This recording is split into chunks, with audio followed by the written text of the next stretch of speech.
All right, I think we're ready to begin. Just one more thing I want to say by way of introduction. When I first met Rene, it was through a common friend, Gara, who I think, did she meet you through the Holocaust Memorial Center? But she said, you got to talk to this gentleman, you know, and we were thinking about something we could do for global awareness. And so I got to talk to Rene, and the first time they were out here on campus, it was Rene and Esther and Shea, and they told their stories, and they're very powerful stories. What I can say that's very different about this type of an experience as opposed to reading about it is you can read about history and you kind of get the broad outlines and you get the details, but you don't get the personal stories and how these events really impacted people on a personal level. And so fortunately we have people that can tell this story and let us know kind of what happened and how it impacted people. So at this moment, Rene is going to introduce introduce Esther, and then Esther's going to speak, and then Rene is going to speak. So I think you'll find that the wait was worth it. I hope you feel that way after you've heard them talk. And let's give them a round of applause.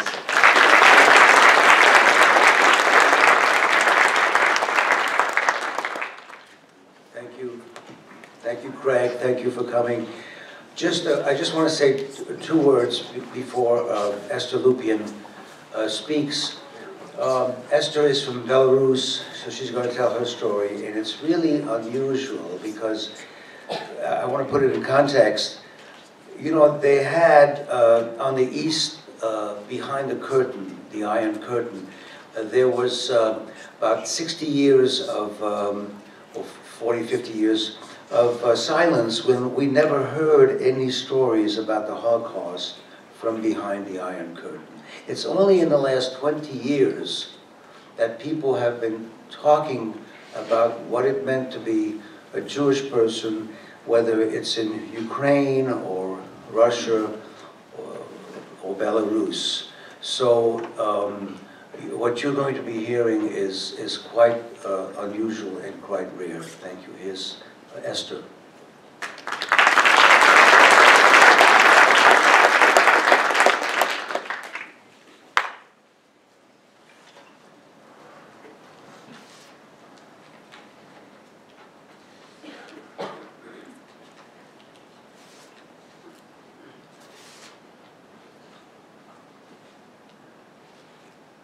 I'm from Belarus, from Minsk.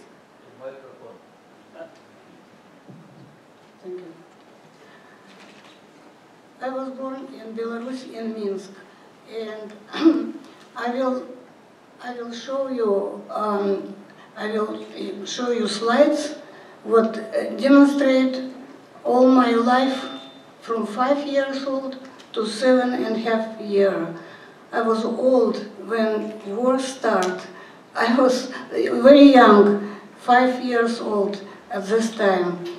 Before I want to tell you my personal story, I want to explain to you what situation in the world was at that time and what's leading to the worst. Now I am going to show you 3 different political ideologies which then led to the horrific phenomenon in humankind's history. Three ideologies I want to explain you. I'm sure you're not familiar with terms: fascism, Nazism, and communism. All 3 ideologies was combined when its war started. Fascism is a political movement which is based on ideology of unity of party, the people, and the leader of church, and it is typical for the dictatorship. In the early 20th century, this movement of Mussolini appealed to imperial tradition of ancient Rome. But in particular, Mussolini claimed that first fascist was Julius Caesar. In 1920s, 40s, leader or founder of fascism in Italy was Benito Mussolini. I don't know if you young people know this name, Benito Mussolini. He was founder of fascism in Italy. In May 91st, Mussolini was elected to the Italian parliament, and tens of thousands of people welcomed Mussolini in his speech in Rome. In 1933, Hitler came to power in Germany. Hitler, you know who is this. The word fascism has become synonymous with Nazis. Also, the Hitler regime was racist. The Nazis claimed that man and mankind cannot live without war. The result of this fascist regime were the collapse of the country, financially, politically, economically, war, famine, and untold casualties. Nazism is official political ideology of Third Reich, Germany, combines various elements of fascism, racism, and anti-Semitism. The Nazi Party ruled Germany from 1933 to 1945. The success of the March of Rome by Benito Mussolini in 1922 became the inspiration for the German fascists. Hitler's Nazism was ideology that dominated of nations over others. Superior race and chosen people were considered Aryans. Everything had to serve one purpose, according to Hitler, creation of united Europe under the rule of Germany. The general atmosphere in the masses characteristic by admiration of Hitler at the same time was dominated by brutal repression. Now, I want to tell you about 2 words about communism. I grew in communist country. The third political ideology I want to present you is communism. I want to take about communism since I lived in communist country before I was immigrating in the United States. The communism is highest stage of socialism when people work out of consciousness, need to work to the common good. Vladimir Lenin. He said that Vladimir Lenin. Ideology of communism was original Christian religious. German thinker Karl Marx and Friedrich Engels in spring 1847 joined a secret propaganda society, Union of Communism. They made a famous Communist Manifesto published in 1848. What's their goal? Their slogan was good: brotherhood, sisterhood, everybody equal, everything will be free for people, education, healthcare, etc. It doesn't happen. It doesn't happen. Benito Mussolini and Hitler and Stalin, they all were dictators, terrible dictator.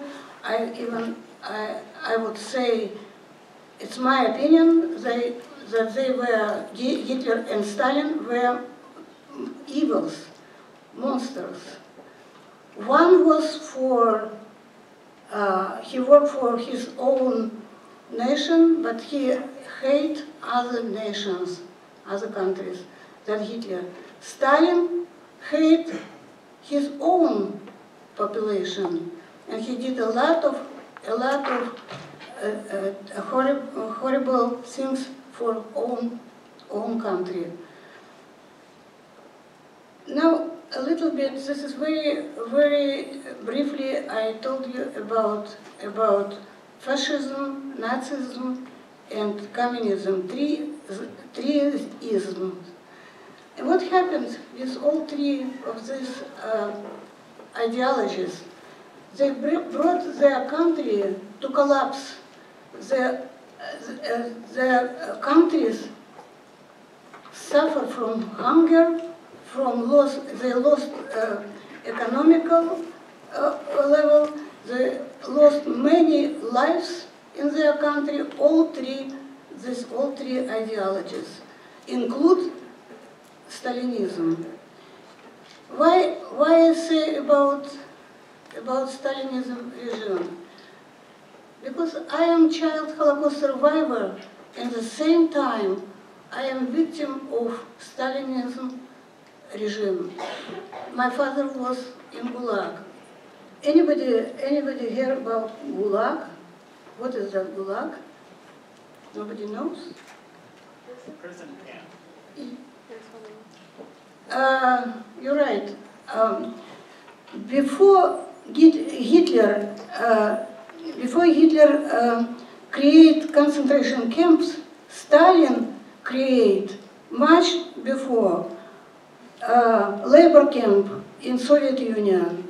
You West people, you from West, you did not know how horrible was that period time, and its period time came to 1939, 40s, and bring country to the horrible phenomenon in the history mankind.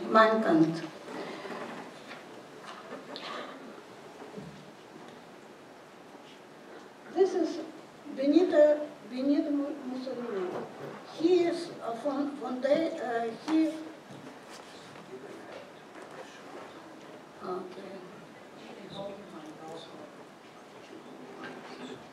Okay. Okay, I have limited time. That's what you saw, Benito Mussolini and Hitler. It's nice faces. We don't need to look at them. It's also evil, two evils. Stalin, evil. He's not better. If you think that he was better than Hitler, no. But they are very different. Okay. Now about Belarus. Belarus, you see Belarus is capital. This capital Minsk. I was born in this country. It's 50 miles away from Poland. And when I was in summer camp, we didn't know, population in Minsk did not know what happened in the Poland. At this time it blazed terrible Holocaust in the Poland. So people did not expect war, and they sent children to the summer camp, include me. It was a nice time. We played merrily in clearing, and we didn't know that in a couple days our caregiver will grab us and put us in rail train, and that return to our families. Actually, I was happy because I returned to my family, and they meet me at the rail station like other many moms looking for their loves. My family was my brother Gregory, my brother, my uncle, my mom, my grandparents, but it was not my father.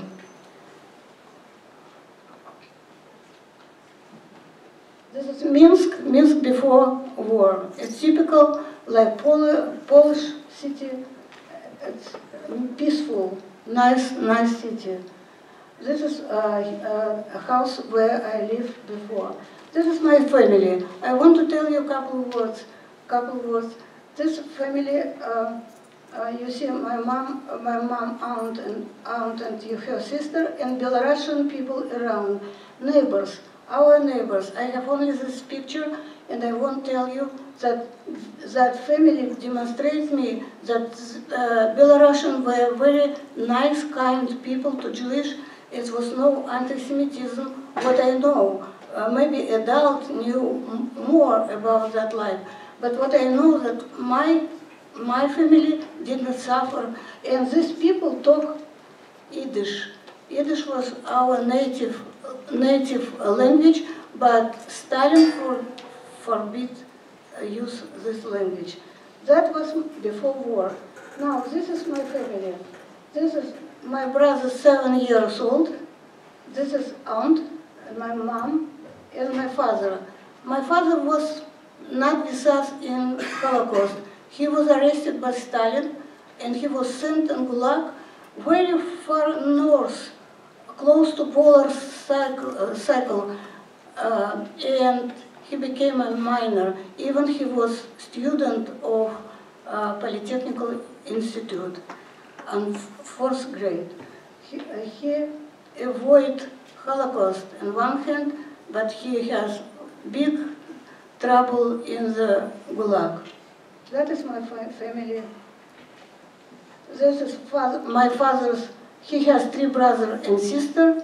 This is one of them. I don't have other pictures, and they were perished.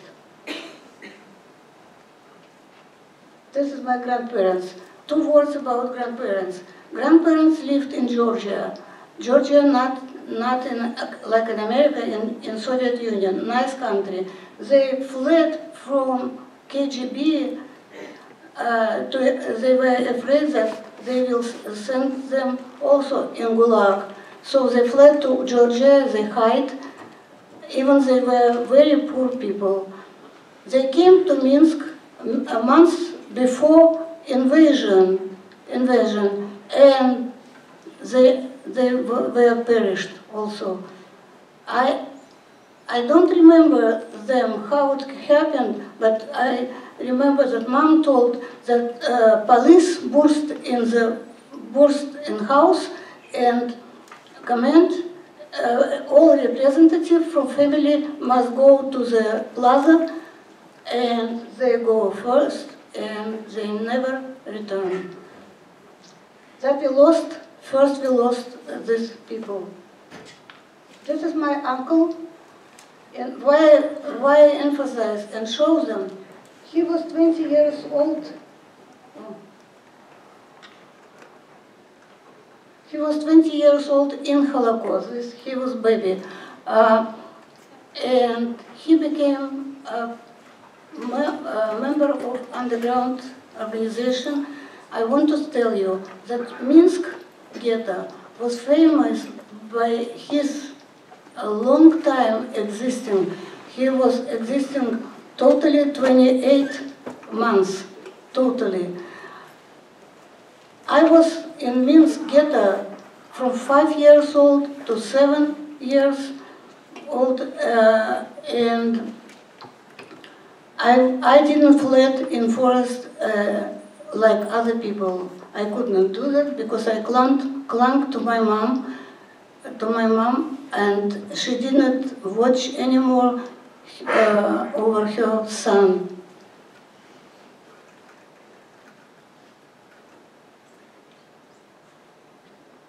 This is my brother. The story of my brother is special. He was a member of underground resistance group. We didn't know about that. He was a teenager this time. I think he was student of 4th or 5th grade. He was excellent student, and he became a member of resistance. He was like courier who helped people to get out from hell, from Holocaust, from ghetto.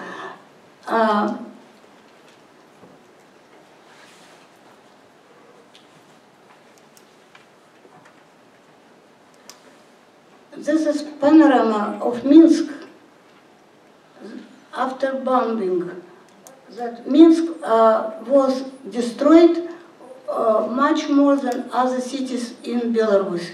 You cannot find any not destroyed. Everything was destroyed, and in the far away, this is government building. They did not destroy, especially they did not destroy. This area was almost Jewish area, was destroyed.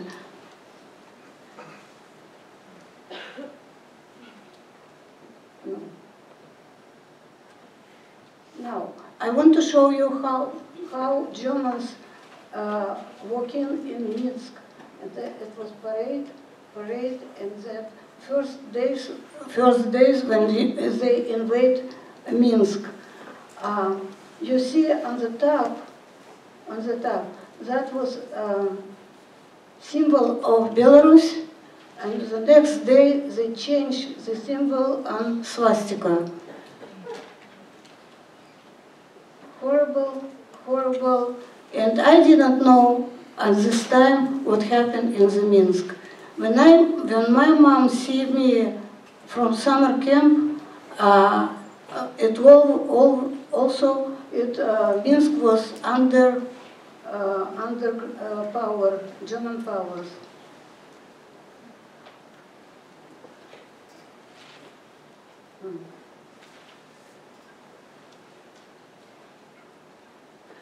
This is ghetto.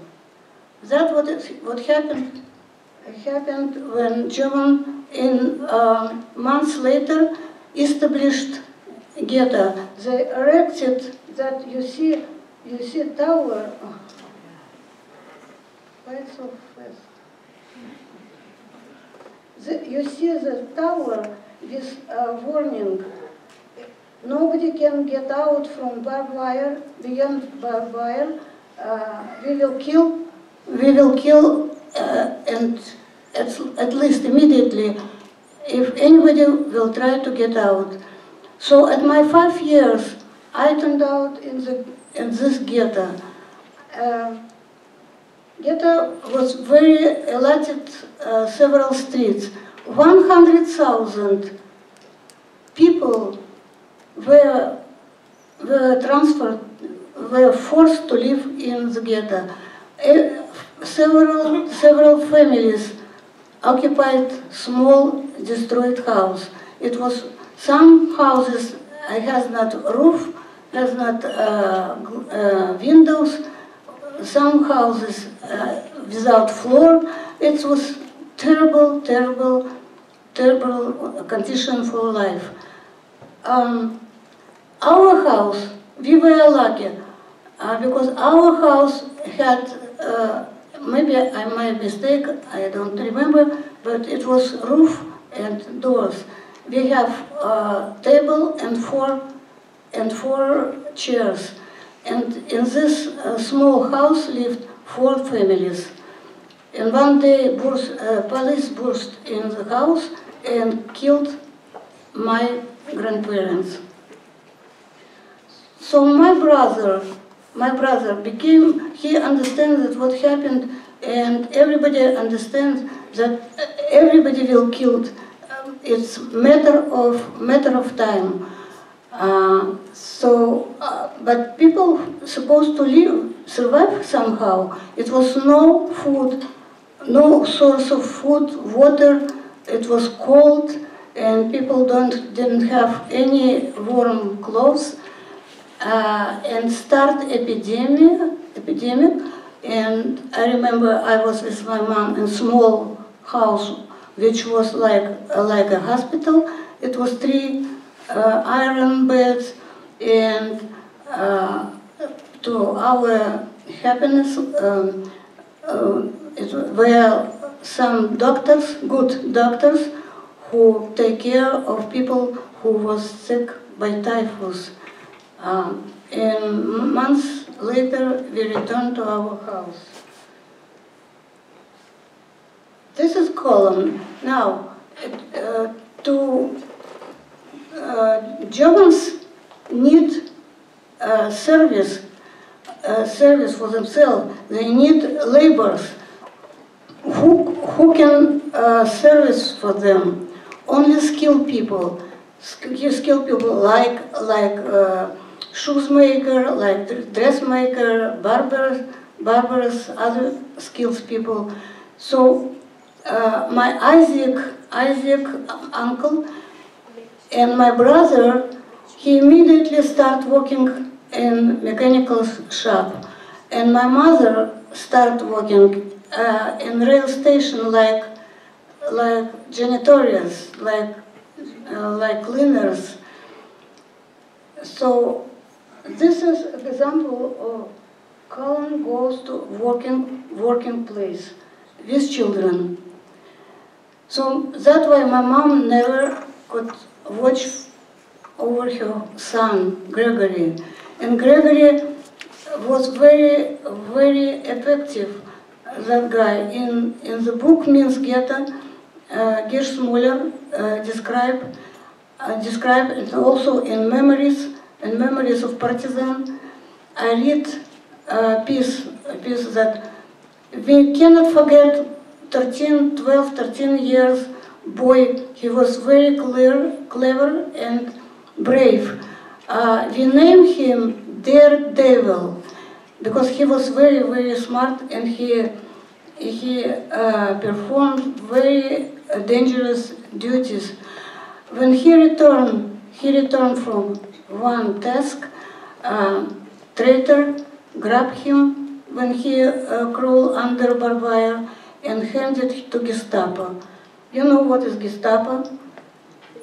Gestapo is secret police, terrible people.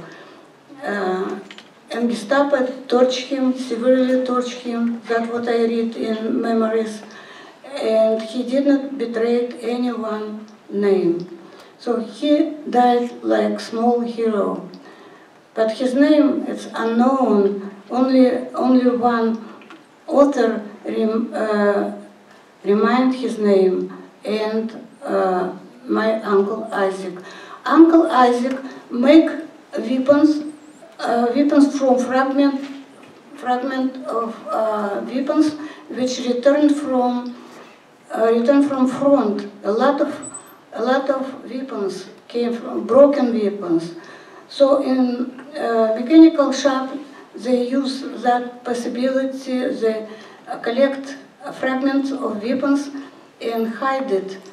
So Isaac make a weapon, gun, and he fled from ghetto, escaped. He want revenge for his parents and for his friends who were killed. But what I tell you, this is so small details. I cannot describe and bearable everything what happened in this terrible place. And like I say, that in ghetto lived 100,000 people, and to the end it was only 2,000.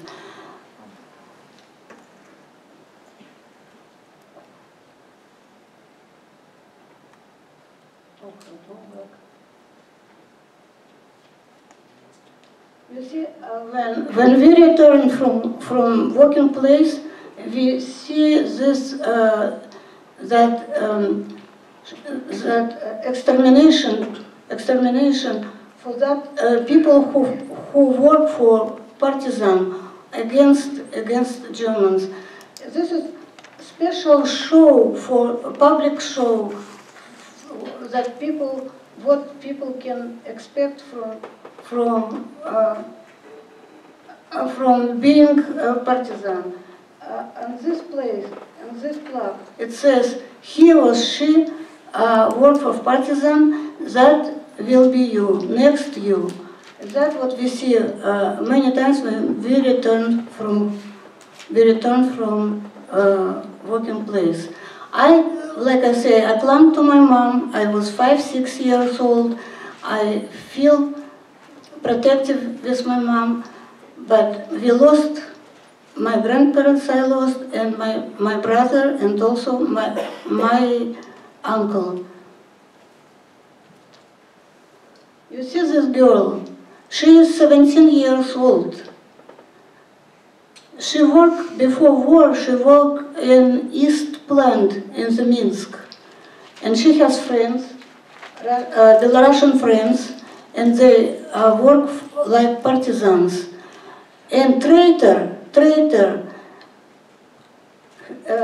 open her name. She was working in office, like maid, I don't know what she did, but she filled blanks with fake names that he or she not Jewish, and she helped them fled into the forest. Even you see that she has bleach hair. She bleached that to be invisible that she is Jewish, but it does not help. And this on the way she wrote a plaque that, "Mom, don't worry, I will return." She never returned. She came to extermination. This is Belarusian guy, and another guy wait, and they hang her first. She was 17 years old, and her name Masha Bruskin. About her, it's now you can find her story in Wikipedia. Now, by her name, it's a name in Jerusalem, in Israel, and in Minsk. And before that, before people research who was she, because it was, it says on plaque, unknown person. Now we know her name, Masha Bruskin. And in Jerusalem and Tel Aviv, they very know her name now.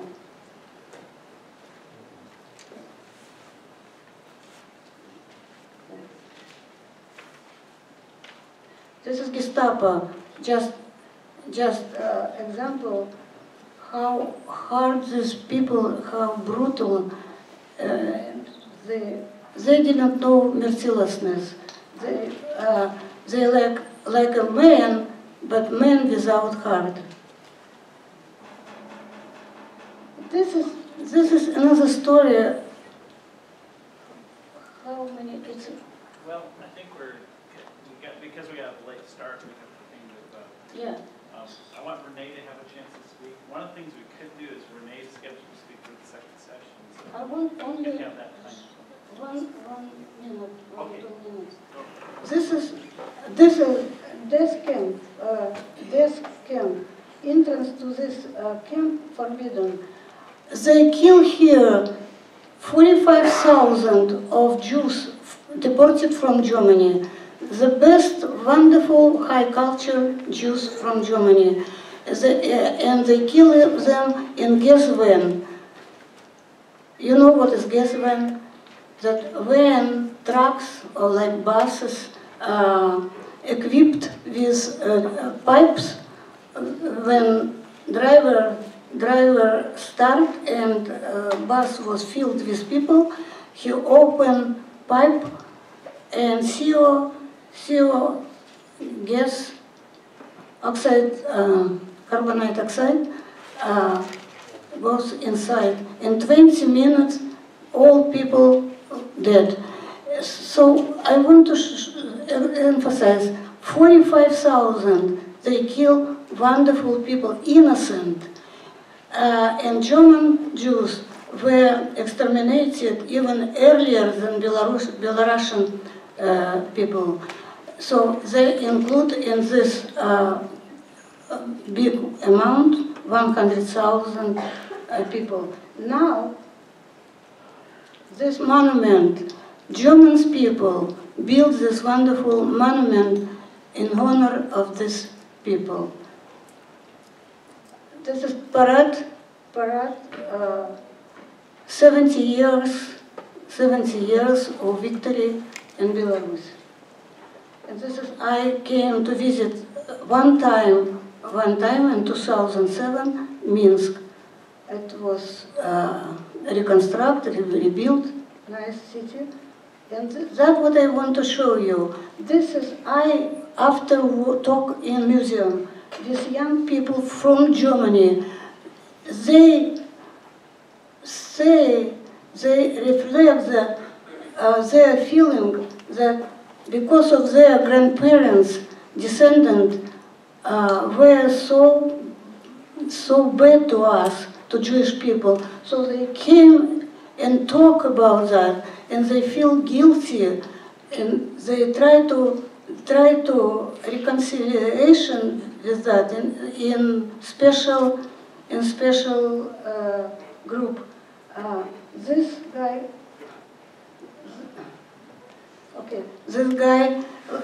worked like internship, and girl replaced him now.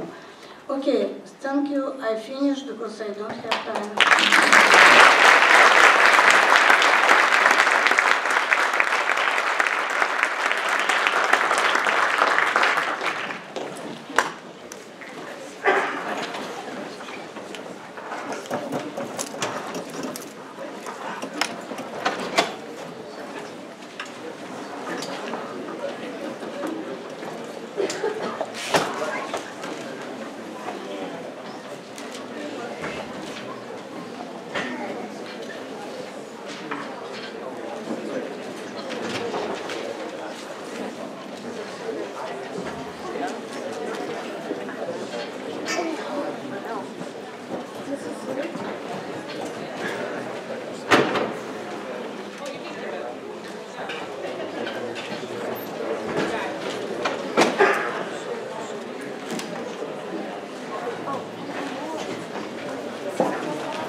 Okay, one of the things, because of time, Esther didn't get to share one really incredible story about her escape from the ghetto. And I just wanted to mention that because at the last minute when they were rounding up people, and it would have been Esther and her mother, a lady was able to kind of get them out of the ghetto, and then the rest of the war they spent hiding in the forest. So I encourage you later when we have time, if you're still here, if you want to talk to them and ask some more questions about their stories. Rene has been patiently waiting, and he's got an incredible story to tell as well in terms of what happened in France. So he's going to talk. Now, our schedule is a little bit off now, so I understand if you have to leave at any time, but Rene's going to tell his story. Then there'll be a short 10-minute break, and then afterwards he's going to talk about research dealing with rescuers, and I think you'll find that very interesting as well. So we're going to go ahead and get set up here, and then we'll go ahead and begin. Do you want to start?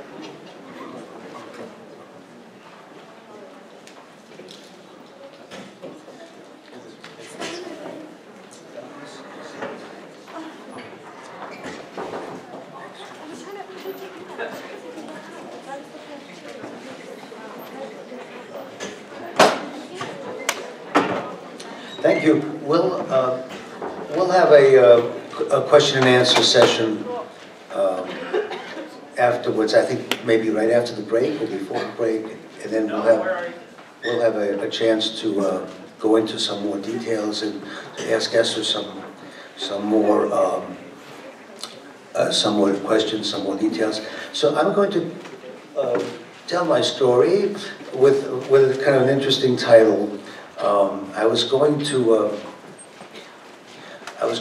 change it a little bit at the last minute because I want to tell my story, but also relatively briefly. But I also want to talk about conditions today in Europe in terms of anti-Semitism and what's going on in terms of the Muslim community there.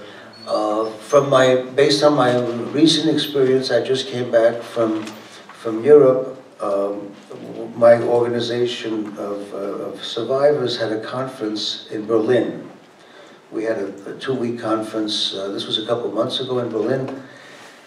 And so I had a chance to to also go back to Warsaw, where I had been for a number of times, and also go to Paris, where I was born. So, and of course in those places a couple of months ago, I was very conscious of the demonstrations against the war in the Middle East, and of the question of anti-Semitism in Europe today. So I'll talk about that with visuals as well. So this is a story. This is my father and my mother.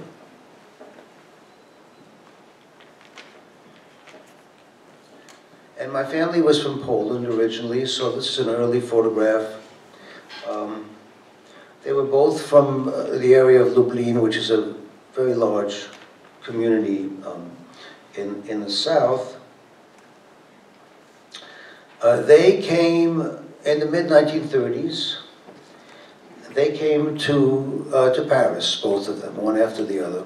And I was born in Paris in 1937. And this is an early picture of myself with my father and my mother. So they're both Polish Jews. My father had come a little bit before my mother, and so he spoke a little bit more French. She spoke mostly Yiddish, as he did. Most Jewish people in Europe spoke Yiddish in those days. And in this photograph, he decides to join the French army. So I was born in 1937, and Poland was invaded in 1939. And France was invaded in 1940. So he decides to join the army. Before he goes to the army, he knew a family on the outskirts of Paris, and this family took in kids. There was like quite kind of a babysitting situation, you might think. And most of the Jewish children who survived, which is only about 10% of all the Jewish children in Europe, 90% were murdered. Those 10% were saved in situations somewhat like mine as well, hiding with a Christian family, hiding either physically or what we say hiding in the open. That is, if you dyed your hair blonde and you were fortunate enough to have blue eyes and you were a girl, the chances of surviving were much better. The boys didn't have very good chances because the boys were circumcised. And the only males who were circumcised in Europe in those days were Jews. And the Germans knew that, and they did physical inspections whenever they suspected someone. So my father knew this family. He approached this family and he said to them, look, I'm going in the army. If something happens to my wife and I, would you hold on to our son? And this is a story that I was told many, many years later, and they said yes, because no one could anticipate what was going on or what was going to be happening. And so he goes to his unit, and his particular unit was sent to meet the Germans right away in 1940, and his unit was very much destroyed, and he was killed very early on. So what that left was myself with this Christian family in the suburbs. I was about 2.5 years old, and my mother in Paris, not speaking the language, not having a chance to get fake papers, because even with fake papers, she spoke a foreign language, so she was quite open to being taken away and by the various roundups that occurred. This is so I was raised with, you might say, various identities. This is what I call my French mother, non-Jewish mother. And this is the way I remember her. We had animals and dogs and cats and small animals we took care of, rabbits and chickens. And she was a wonderful, wonderful woman, and she became my first mother, you might say. And so it was just not my story, but the other story of other kids about that age who were raised with people who took care of them, hid their Jewish identity, and essentially loved these kids. And these kids loved them in return. This is my maman Nana, Papa Paul, I call them, the Lepage family, and Lepage and Paul Lepage. And you see they're dressed like they're working out in the garden, and this is the way pretty much I spent the war years, in our garden, our vegetable garden, in the back of our house. We lived, fortunately, in a very secluded house in a small town outside of Paris. There were no stores near there.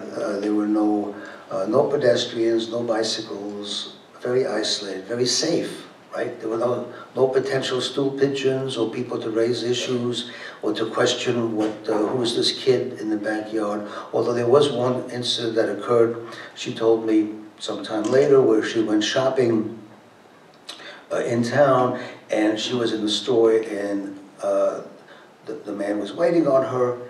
Of course, these people in a small town knew each other, and the wife came out of the back and said, Madame Lepage, if you have a child that you're taking care of who's Jewish, you have to register this child. So registration meant you get onto a list, and these were the lists that eventually the French police used to round up the Jews. That's how they knew where the Jews were. This was the French police, not the German police. The French collaborated fully with the Germans in the roundup of the Jews and identification of the Jews. So she says to Maman Anna, if you have to register anybody that's staying at your house, and Maman Anna says, no, I don't have any Jewish kids at my house. And she started making up a story, and the husband of the woman turned to her and said, stop asking so many questions and go back doing what you were doing in back of the store. So you could see that there were a lot of people who raised questions, and it was dangerous to be in any kind of public situation. So I did not go to school, I did not go to church, even though I was baptized Catholic at one point. And I was never in that kind of dangerous situation, although we did have German soldiers who came to the house because they set up a little post right across the street from us, but they were not the Germans who were rounding up the Jews. They were just coming to the house for water and things like that. And I'm sure in those times I was sent upstairs, out of the way, and told not to say anything. So that was pretty much my hiding situation, not knowing anything, and feeling relatively, I would say, secure. But completely isolated, which means I wasn't socialized in any way, which means essentially I didn't have a kind of normal childhood. So we talk a lot about those of us who were in those situations, essentially lost childhood children, children without a childhood. Meanwhile, my mother was in Paris, and she was in that apartment, right from that window. And it was a lovely, it's still there. And at one point, the Germans started roundups, and this is the way they looked like in Paris. They used regular buses, and they went in using those lists of registered Jews. They knew which building they were in, which streets. They would barricade the street on both ends with buses, right? They would just go building by building, bringing the Jews down. Of course, the Jews, they had no idea what was going on, where they were going. There were rumors galore. And these are regular buses, and these were French policemen doing this. So, they went along. So here they are being evacuated from one of these buildings, and you can see the French police with the little funny hats, and then there's the Germans standing in back of them in the background. And they're using a regular bus that you would find in the street. And so there was going to be an action, they called this action, roundup, and there was going to be a big one on July 16th, 1942. July 16th, 1942.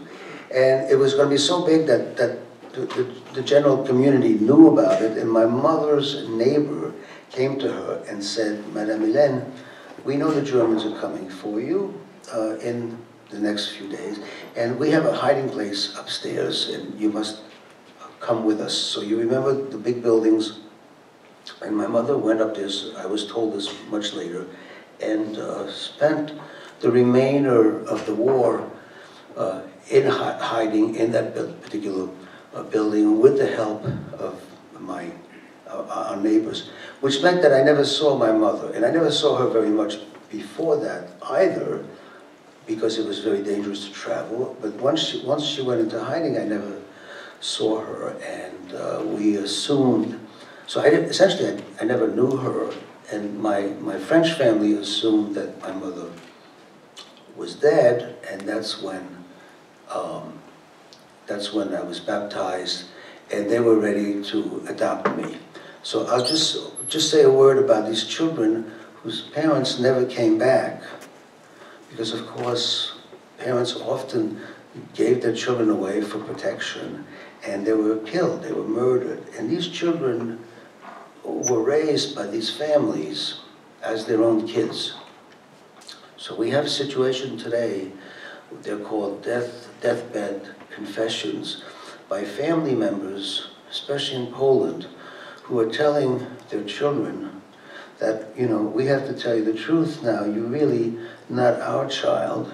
Your children, your parents dropped you off here, and they were killed, and we raised you as our own, and we've loved you, but really, biologically, you're Jewish. And a lot of these people, of course, this is the last 10 years in Poland, a lot of these people are shocked by this. They have no idea what this means. And they have, of course, they have children of their own. So it's a very complicated, difficult situation with repercussions today. This is Madame Lily. Madame Lily is the lady who saved my mother's life. She took care of my mother and helped her. And we remained friends with her after the war as well. She is today what's called a righteous Gentile, or righteous Christian, and for us, especially for the young people, she is a role model of behavior, of not being a bystander, of being someone who takes a chance to save someone, a neighbor. My mother survived the war, but all those relatives of hers in Poland were murdered, and there's no one left at all. She had 11 brothers and sisters, and nephews and nieces, and extended family in the same way that you all have today in terms of Thanksgiving. Everybody gets together and stuff. So that existed before the war, but after the war, all these families were pretty much destroyed. So for every survivor, you've got 10, 20, 30, 40, 50 relatives who perished, who didn't make it. She could not talk about them to me, but she put a little X next to who they were. So these are her families who perished. And I always think it's important when we think of numbers like 6 million Jews or 1.5 million Jewish children, it's important to show who these people were. They were really very much like us today, really. So these are these are her two brothers on the left. This is on the side of my father. We know nothing about them at all, except there's no trace of them whatsoever. So the war ended, and this strange lady came to the house, and she said, you know, I'm your mother, and I had no idea what that meant, and I remember she had an accent, which I found kind of strange, and of course she was much younger than my French family. She said, I'm your mother, and I was told to go back and live with her. So that was a very difficult transition for myself and for my French family, of course, and for my own mother, who felt guilty because she had not been able to raise me all these years, because I was not really attached to her, etc. But I went to live with her, and this is a photograph when we lived after the war in Paris, and these are American soldiers. They happened to be Jewish soldiers, so they could speak Yiddish with my mother and her friends. And I began my life as a young French boy. Right? Before that, I wasn't very clear about identity. I'm told I'm Jewish. I have no idea what it means, but slowly I find out. I go to school, and the kids are calling me a sale juif, which means dirty Jew. I have no idea what they're talking about, and I run home crying and telling my mother, I don't want to be Jewish. Why would I want to be Jewish? All your relatives were killed. My father's was killed, and they're calling me names. So it was a very difficult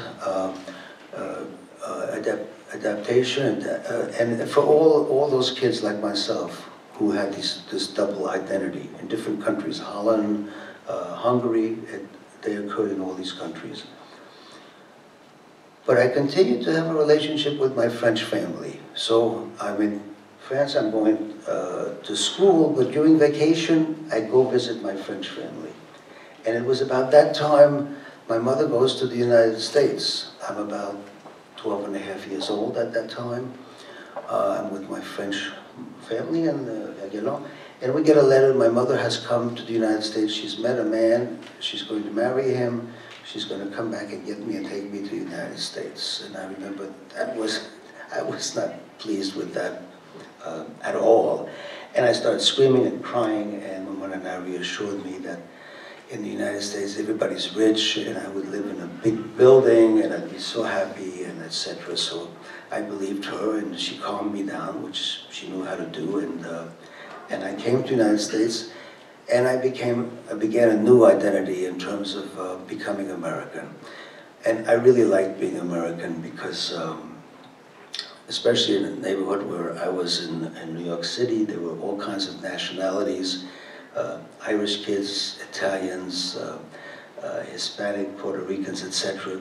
And so I wasn't the only minority. And there were other Jews there as well, so I liked that, because in Paris it was very difficult. I was the only Jew, and I was the only, I mean there were other Jews, but Jews were one of the few minorities in France. But I returned to France. I returned to visit my French family. Here I am, young man, and here we are with, I'm not there anymore, so she's taking care of other kids. And the picture on the right shows the photograph of the house where I was hidden during the war. So I stayed mostly upstairs, or else in the backyard where we had our vegetable garden, or the lower level where we took care of the small animals that we raised. And the house is still there. And here I am with my two mothers. So, and of course a little kid, that's probably what I looked like, 22 years before that, kind of hanging on to Mama now, in the same way Esther hung on to her mom, the way she describes it. And I continue to have communication. I come back, of course, I've got, trying to build a career, trying to make a living, etc. In the United States. I come back to the United States, but I keep getting mail from Mama now. And about that time I visit her, and that's when I ask her questions about what would you have done with me. She said we had plans for you. You used to draw pictures all the time, and we were going to send you to art school. And then she went and she took out some drawings that she had saved in her closet. And she said at that time, she says, Papa Paul, her husband, had passed away, and he was buried right next door to her in the cemetery. She said, why don't we go to the SC4 and pay our respects to Papa Paul.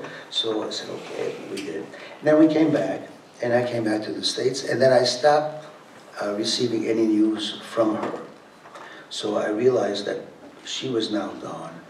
And that's what she told me, that they had me baptized Catholic. And recently I just had these papers which were very interesting because they tell her, they give her maiden name, which was very important for me.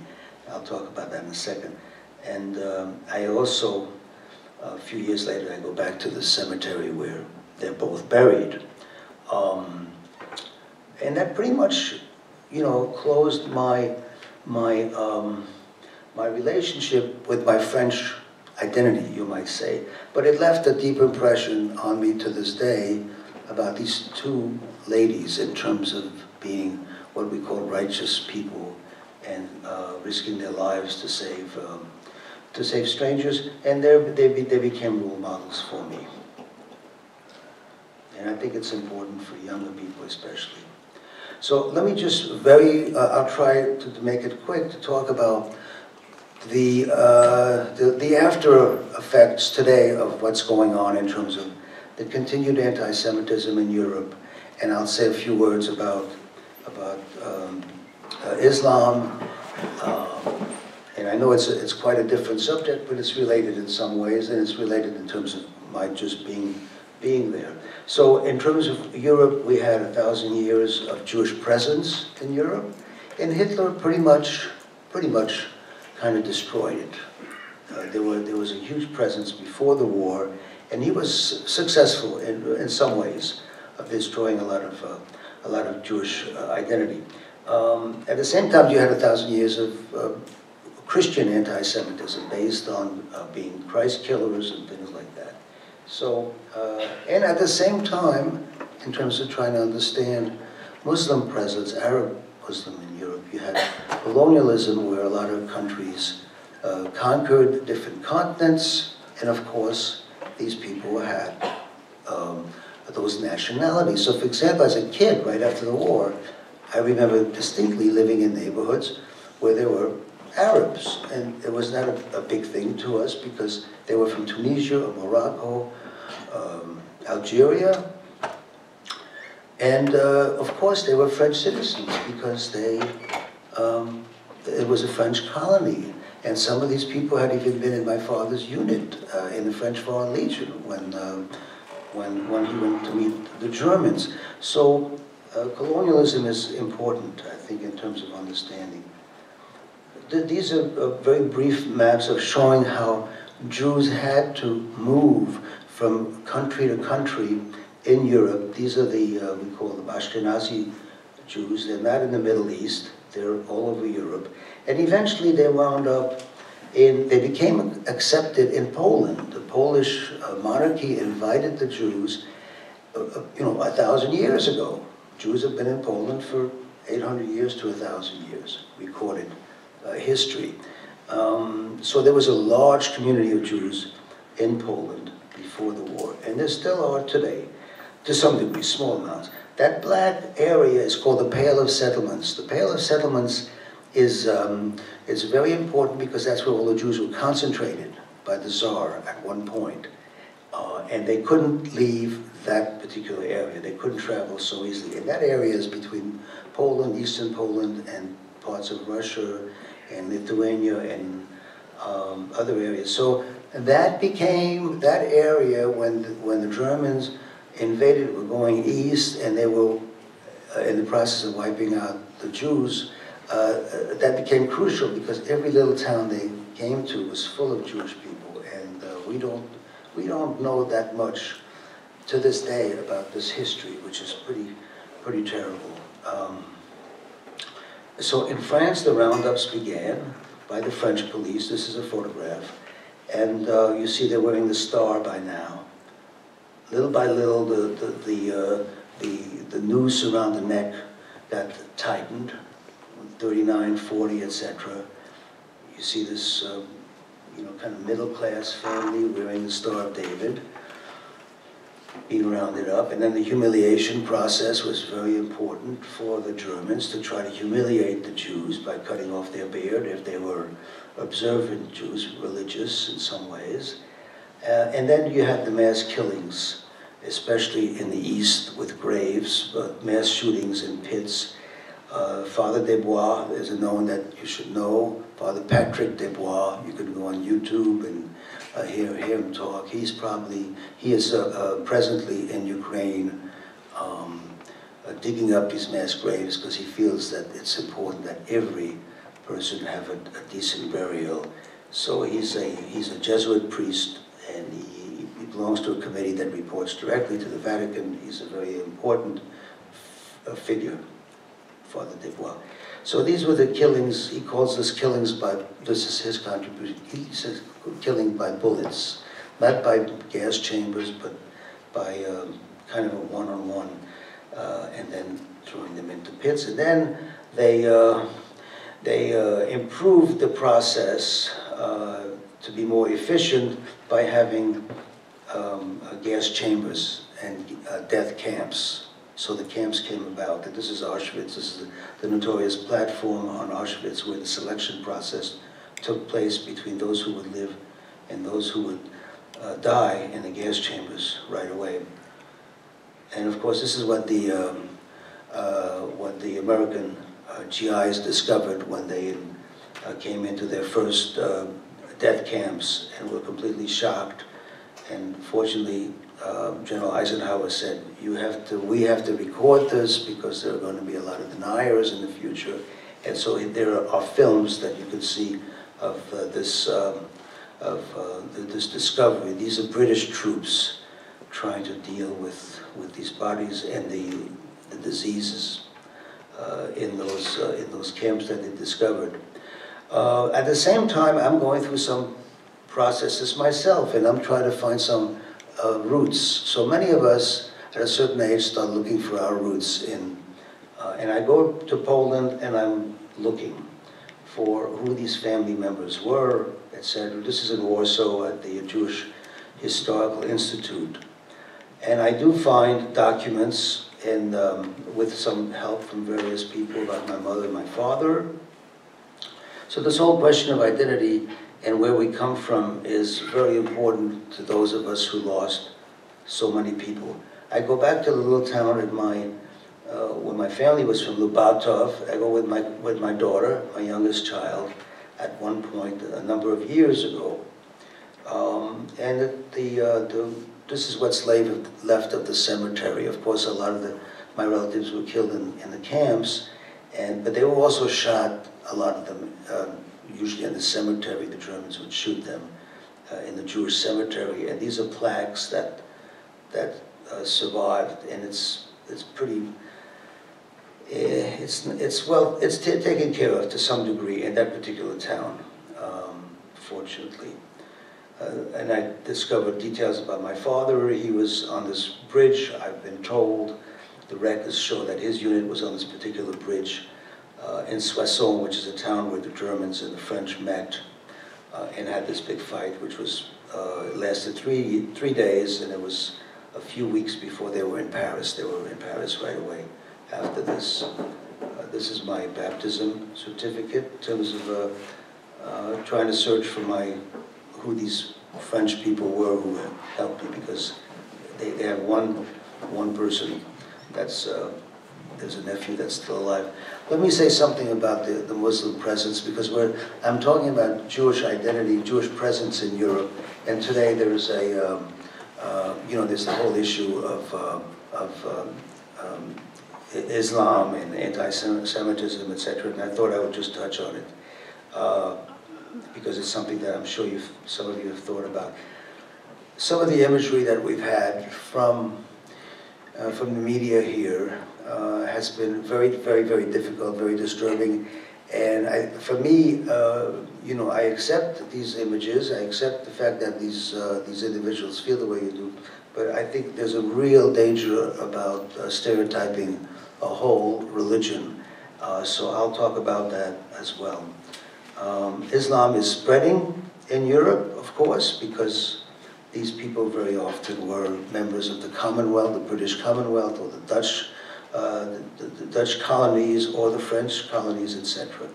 And so some of the imagery has come which has scared a lot of Jews. And the question for Jews today in Europe is really existential.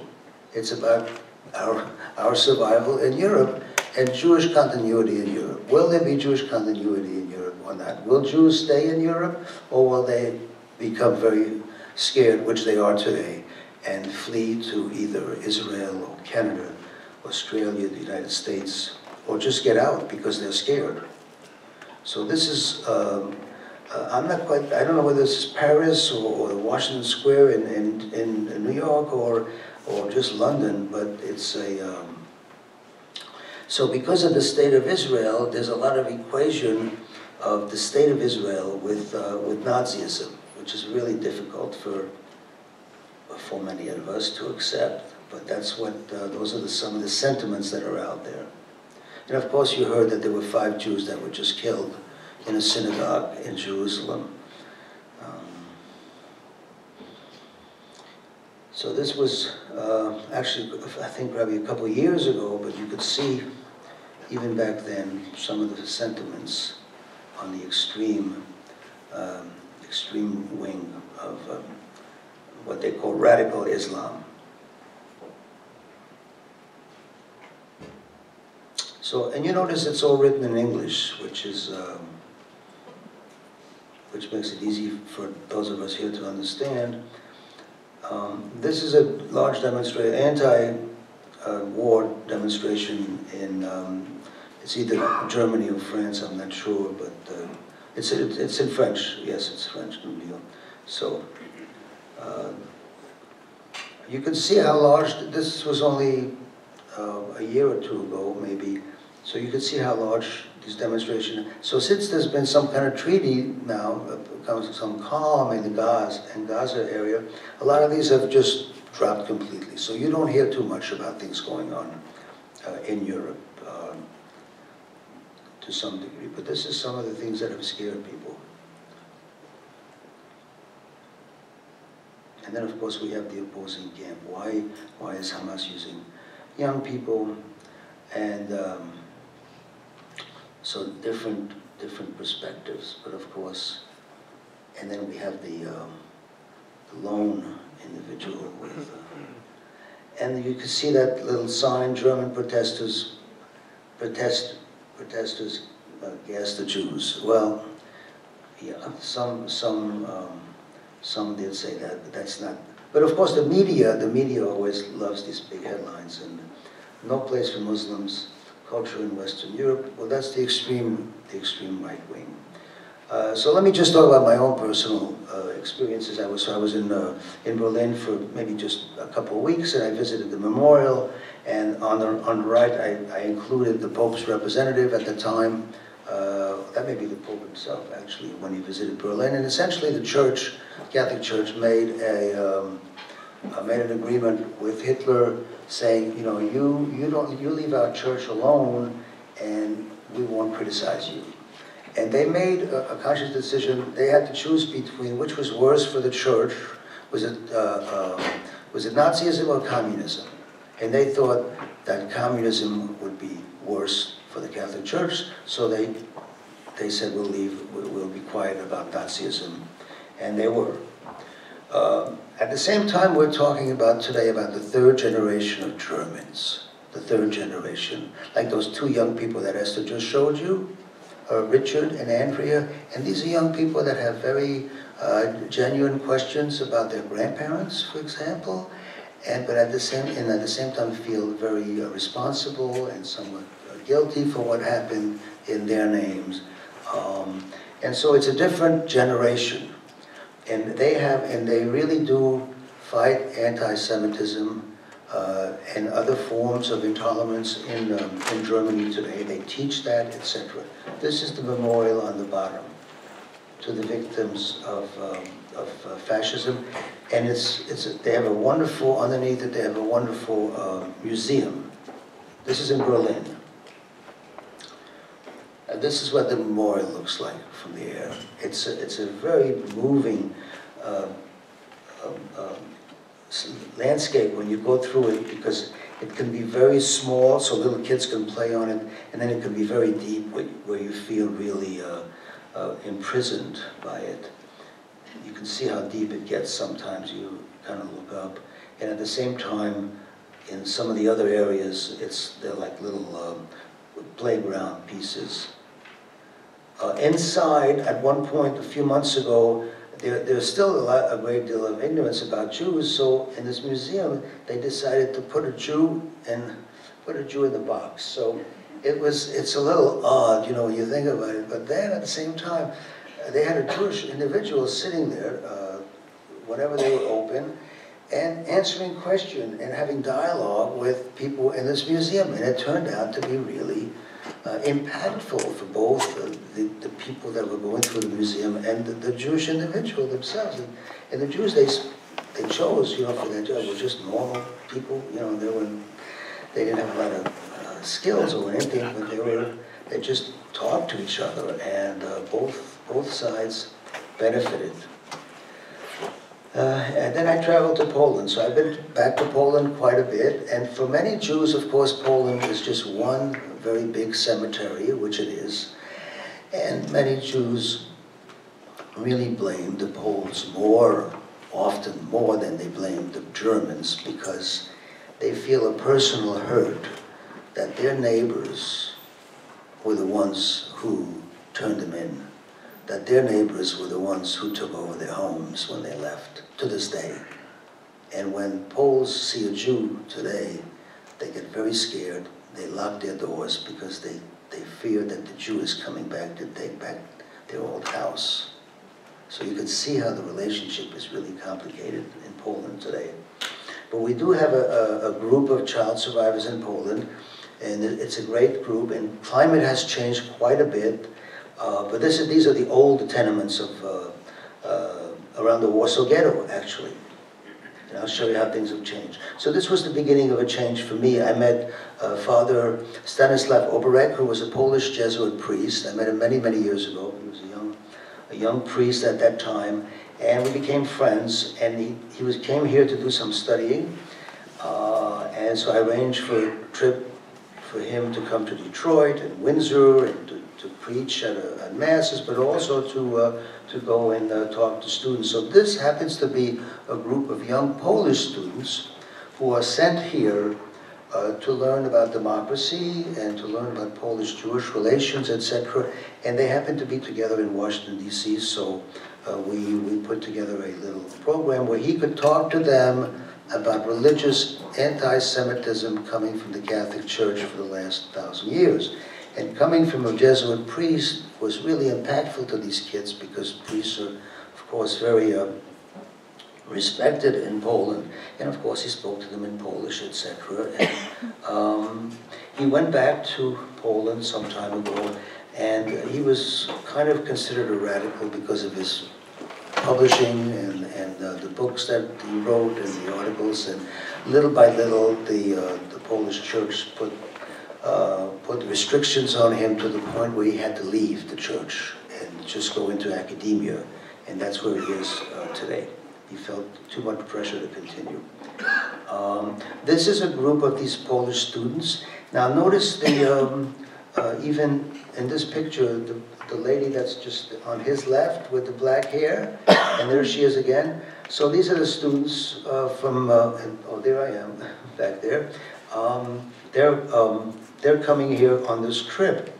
So in a few years, well, just a couple years ago, she is a teacher, and one of the things that we've done, that we worked on, was encouraging teachers who teach the Holocaust in Poland. So this is a question of how do you combat anti-Semitism or intolerance or bigotry or stereotyping or anti-gay issues, etc., in a place like Poland, which just come out of communism. And so you do it through the educational system. And these are young teachers who teach the Holocaust in Poland. And they get a kind of an award as a competition.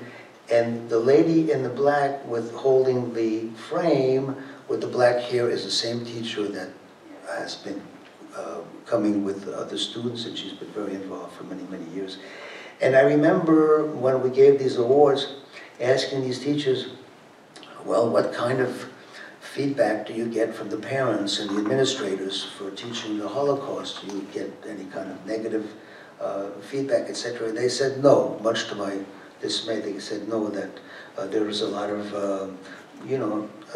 understanding and agreement and support from the administration, so that's good, at their local schools. And these teachers are all over the provinces.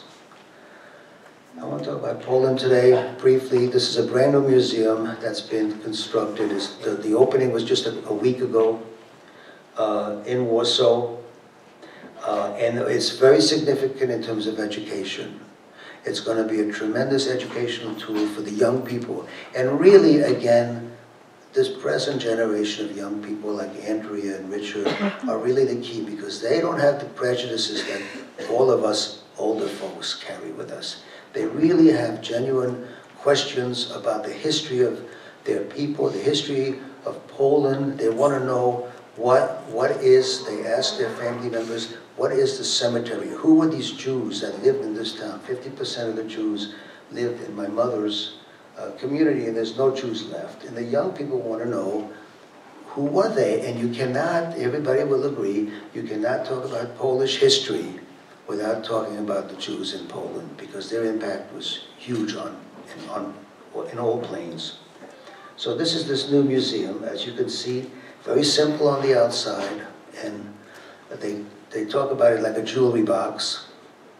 Simple on the outside, a box on the outside, and a jewel on the inside. And so these are some of the pictures here. They were interviewing. This was just a few weeks ago in Warsaw. They were interviewing an older survivor.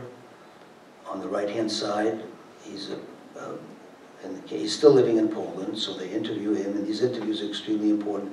This is a family that I met a couple of years ago at a conference in Warsaw, and they are some of the Jews that I was talking about who were hidden to this day. So the mom, who's a hidden child, is in the middle with the black hair, and she casually tells, maybe a few months before this conference, she tells her girls on each side that they happen to be Jewish. They have no idea. Mom never said a word. Her husband doesn't even know. And they decided to come to this conference with the granddaughter or granddaughter. And they live in different parts of, and the woman with the dark hair actually comes from right near my town in Poland, and she's the one who got me some of these new documents, and her English is perfect because they're now learning English in school instead of Russian. And we've all been really good friends since then. Talk about Paris very briefly.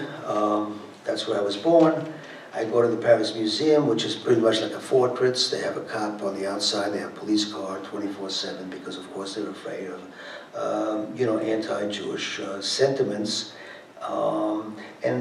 So these are some of the names of the Jews, including some of my relatives, on the walls inside of the Shoah Museum.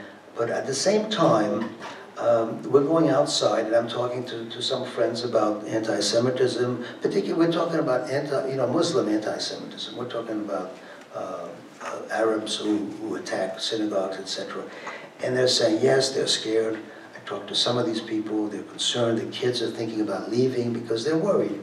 At the same time, this is, a friend of mine says, well, look, this is a wedding in the street, a Jewish wedding, and this is a tradition where they put the food out for people to, passerbys to partake.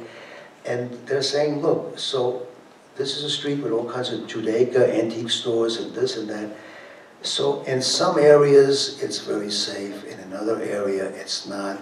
In my cousin's neighborhood where I was staying, which is kind of a working class neighborhood, I saw a young guy smoking a cigarette, sitting on his motorcycle. And he's wearing a headscarf, a yarmulke, kippot. I go up to him, I said in French, I said, are you Jewish? Which is a kind of a stupid question to ask, and he looks at me and laughs. He says, yeah, and his buddies were standing by, and so they look at me. And I started a discussion. I said, well, aren't you concerned? Because my cousin told me that in this neighborhood there's not 2 stores that are halal stores, which means they're kosher for Muslims, they're acceptable. And he says, yeah, that's true. There's 2 restaurants that are halal, but if you go around the other corner, there's a whole street full of kosher restaurants. He says, so we're a mixed community, and so far it's okay. And so it really depends where you go in those areas, and there are pockets that are terrible and pockets that are.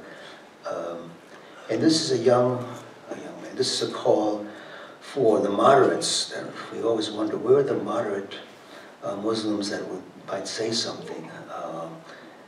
And the future in Europe. So we have Orthodox families that stay there. They have many kids, so the whole question of demographics, right, is very significant. But some Orthodox families are moving to Israel because they're concerned, or because they want their kids to have a real religious education, etc. And this man, to me, is an important, I'm not sure if he won the elections, but he ran for, and he's a Muslim, either Iraqi or Lebanese, I'm not quite sure. I read an article about him just recently, and he ran for mayor of Berlin. And before him, the mayor of Berlin is someone who supported gay rights in the city, etc. And he talked about, dialogue with Jewish. He's gone to synagogues, etc., and trying to reach out to the Jewish community. And to me, to someone who's kind of always looking at the glass as half full, he's really significant because he represents the future, I think. So I think I will leave it at that. And we have maybe a couple minutes for questions for Esther and myself. And I'm going to ask Craig to maybe Esther.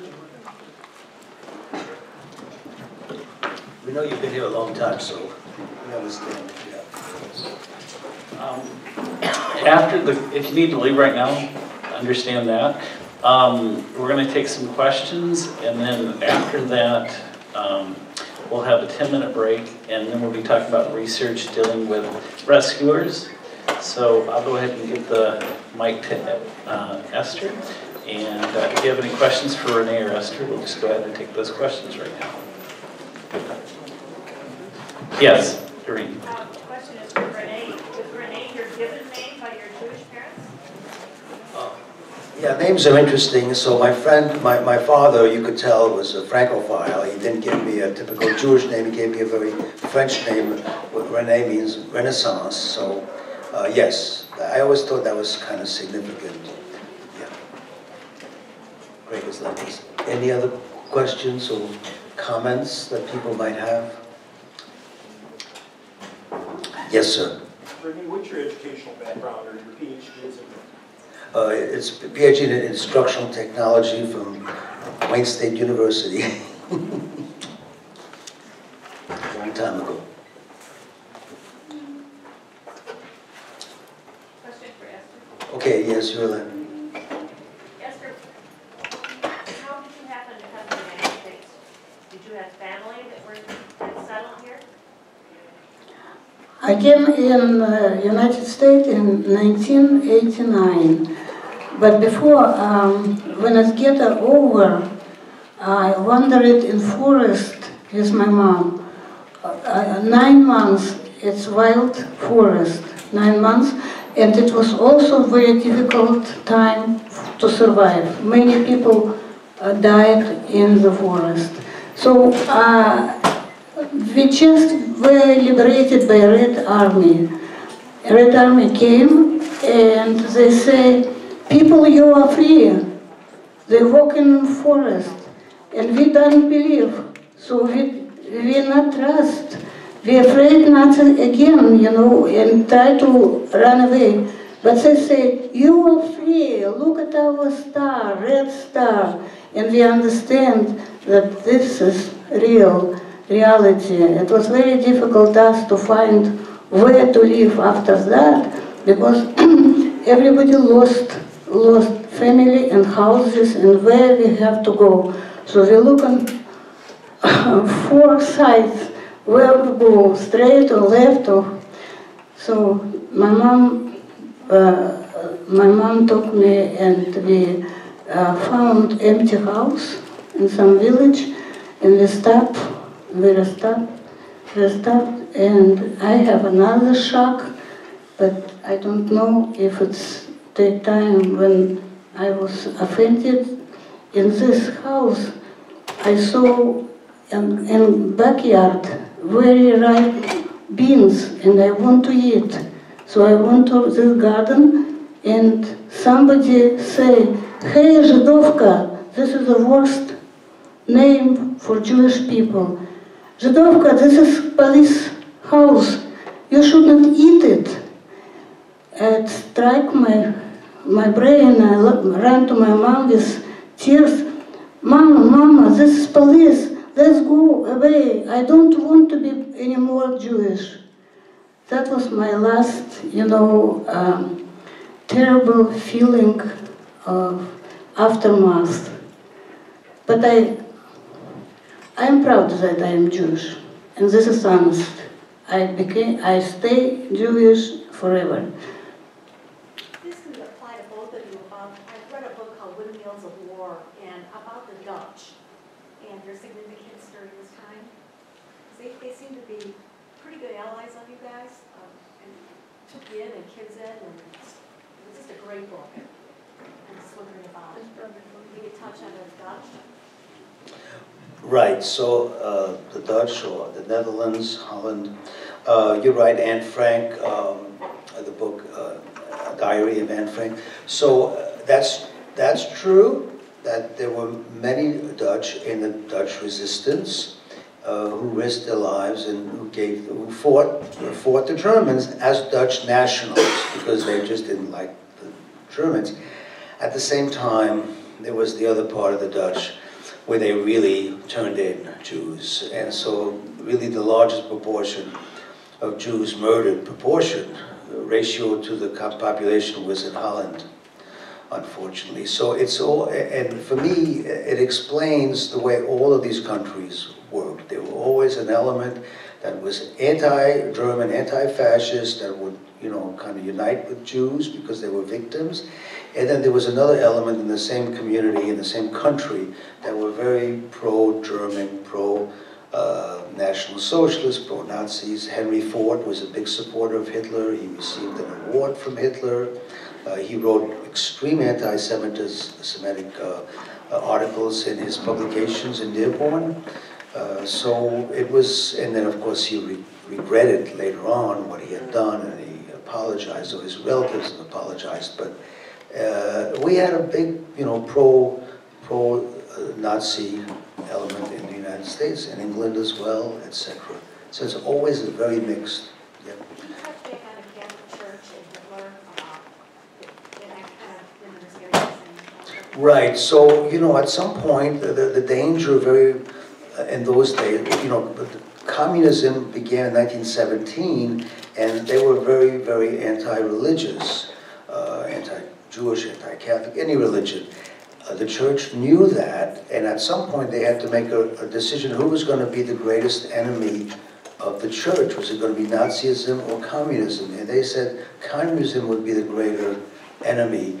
And so they approached Hitler on that basis and essentially said, you leave our priests alone and our churches alone, and we'll leave you alone. We won't criticize your policies.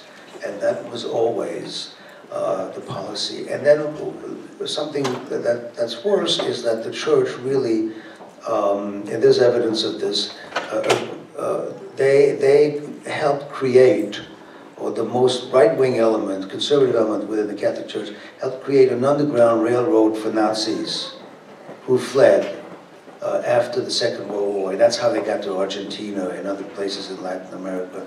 And it went through southern France, so there was a network of priests who were very right-wing, who were very anti-Semitic, and those priests participated in these Nazis flowing through and being able to get to the south. So it's all, you know, documented. There's books on the subject. Yeah. Yes. Oh, I know that lady. Go. Yes.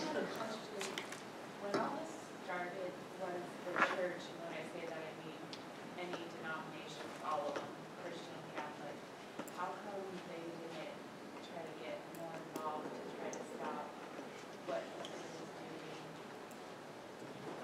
Right, so that's a similar question, and why didn't the various, I guess, Christian denominations not get together to stop Hitler? You know, I'm not that qualified. I can tell you, though, that even though the hierarchy of the church, let's say the Catholic Church, took certain position, the lay priests, nuns at the local level, were very, very courageous, and really, really, they were one of those elements that helped people like me survive, because the nuns and the priests, the orphanages and the convents and the monasteries took in Jewish kids. So the priests at that level did, you know, what they felt was right. And also in the south of France, there were bishops, cardinals who made speeches in support of helping Jews, of hiding Jews and saving Jews. And they were real, so in terms of France and Belgium, they played a really positive role in terms of saving young people.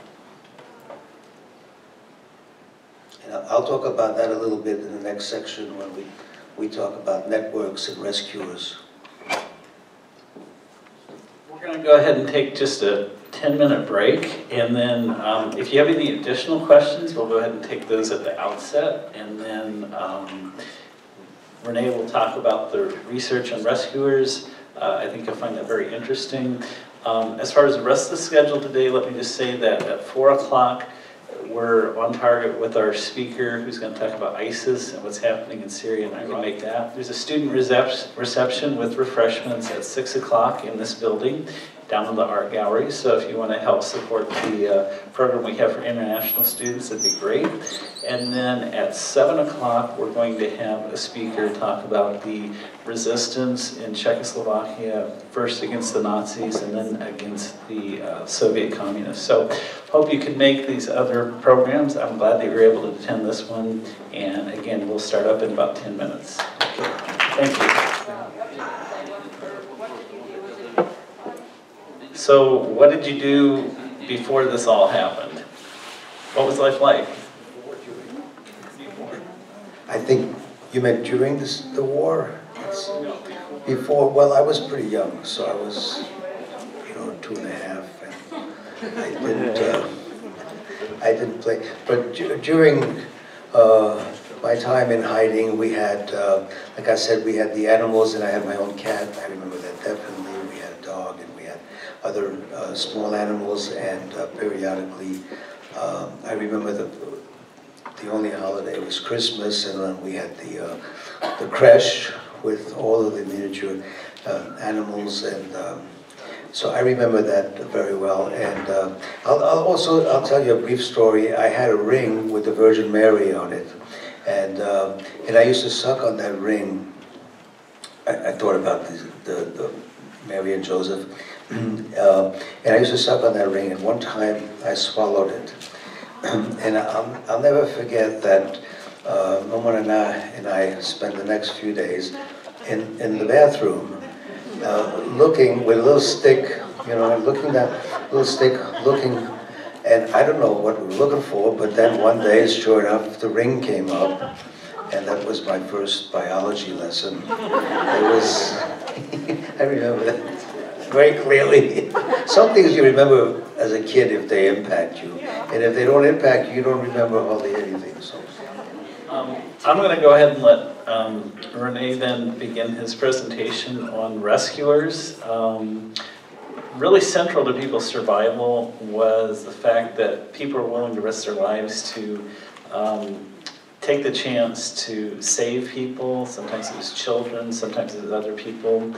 I remember growing up hearing a story about a woman, they made a movie out of her life. Her name was Corrie ten Boom, and she was Dutch, and her family hid a Jewish family, and eventually were discovered, and then they were arrested, and she was the only survivor. She was sent off to one of the death camps, and kind of, by the end of the war, her sister was dead, and she talked about this story in terms of what motivated her family to be involved and take that risk. So Rene's going to tell us about that, so let's give him a warm round of applause.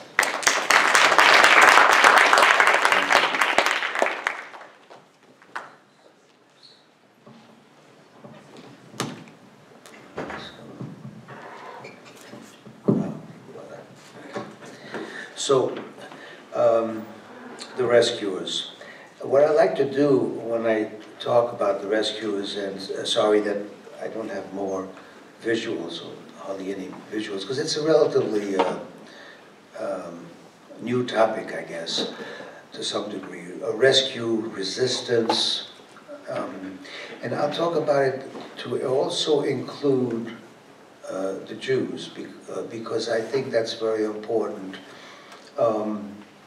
We're learning more and more about the fact that the rescue efforts were accomplished by networks. So the concept of networks is really important.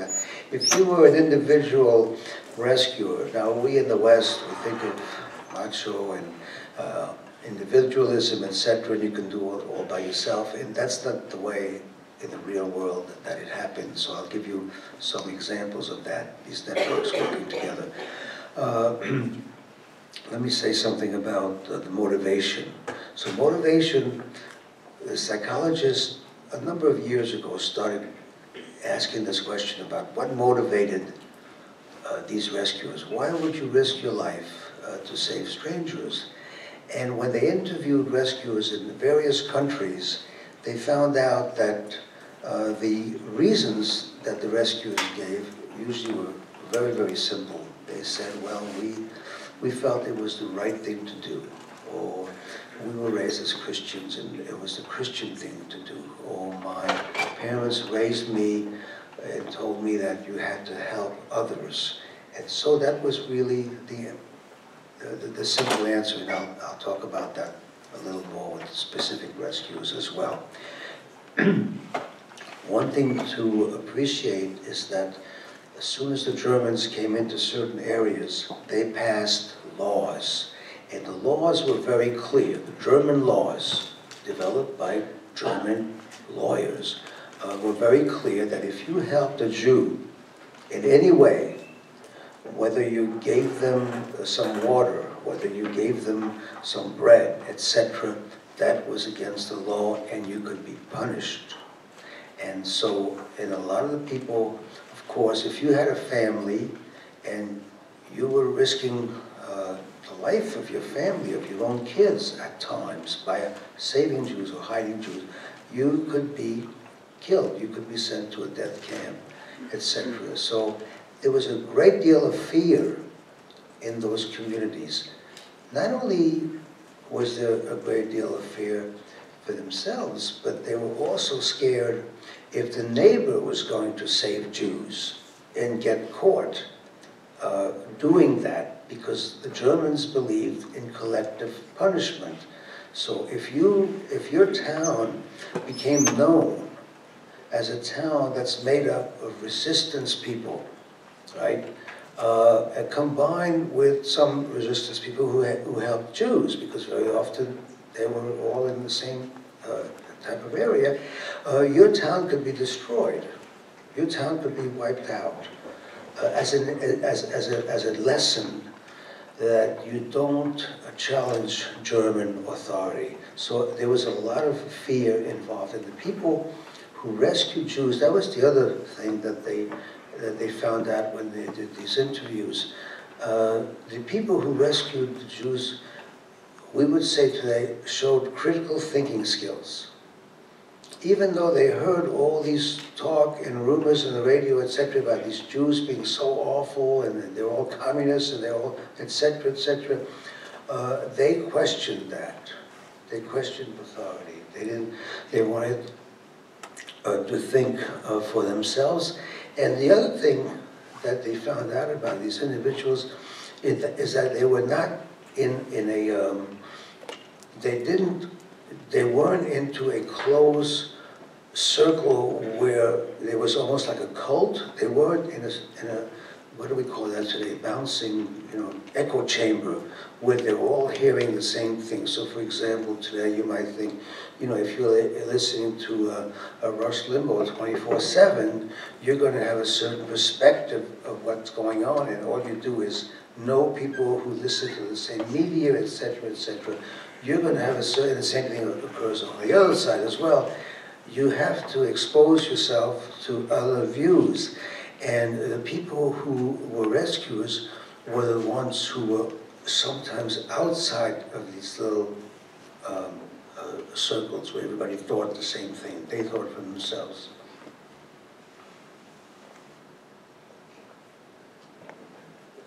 So I'll talk about examples of rescue in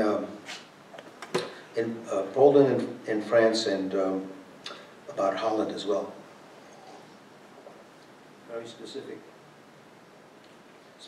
examples. So how many people know the name of Irina Sandler or Irena Sandlerova? Okay, so she's very popular now because some young students from Kansas discovered her a number of years ago and did a theater play on her life called Life in a Jar. So Irina Sandlerova, or Irena Sandler, died a couple years ago. She was from Warsaw, well, she was from Poland anyway.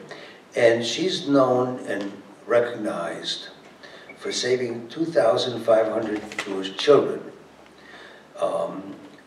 during the war, from the Warsaw ghetto. Now, how did she do that? Well, she left, and what were her thoughts on that? What were her motivation, etc. So she did leave us a number of interviews. So she was a young woman. She was a social worker, and she had friends who were in either the Jewish theater or there were other social workers, etc. And when the ghetto was established, the Warsaw Ghetto, she was able to go into the ghetto and take out children. She hid under identity of a healthcare worker, and she warned the Germans. She said, "You don't want to go in there because it's typhus." And the one thing the Germans were really scared of was diseases, and especially typhus. So she was able to go in and take out these kids. Now, the thing that's not known in terms of Irina Senderova is that she did work with a network. The network was called Zegota, Z-E-G-O-T-A, and it really should be more well known. And it was an official Polish organization made up of Poles, implying, when you say Poles, that means non-Jews, non-Jewish Poles, and Jewish Poles. And they reported directly to their headquarters in exile in London. Zegota did, because they also were resistance fighters. But at one point in their development, and I don't know all the details of Zegota, but at one point they decided that they really had to rescue Jews, which was really a brave thing to do as an organization. And they approached Irina and said, let's join together. And because this was a complicated system, how do you take these kids? And, we've talked about that a little bit, and you want to ship them out to the countryside, away from the areas where there were a lot of Germans or a lot of collaborators. You want to send them out to isolated areas where people are not going to be suspicious. You want these kids to have a Christian identity. You want to send them to church right away so they can learn their prayers, etc. And you need to recruit Christian families who are going to take these kids in. And you have to be very careful as to who you choose. So it was a complicated system that they had going, and that's the concept of network. And that model applied as well to France or Holland or any of these areas that we're talking about. There's a book, well-known book, Eva Fogelman is the author. Fogelman, she's a psychologist in the East Coast. It's called Conscience and Courage, and it goes country by country, identifying these various networks. Now, she has not yet gotten into the concept, it was written a few years ago, the concept of Jews who rescued other Jews.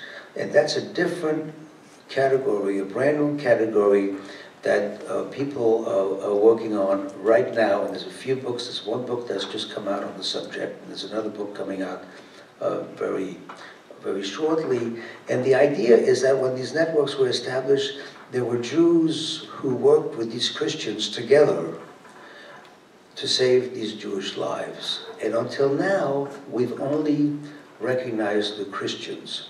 So let me give you an example. The war ends, and a number of child survivors from Holland make Aliyah to Israel. They go to Israel. These are young Zionist kids, and they want to build a Zionist state. They go to Israel. There was maybe 6, 8, 10 of them. And they, by coincidence, they're all living in Jerusalem. They live in Jerusalem today.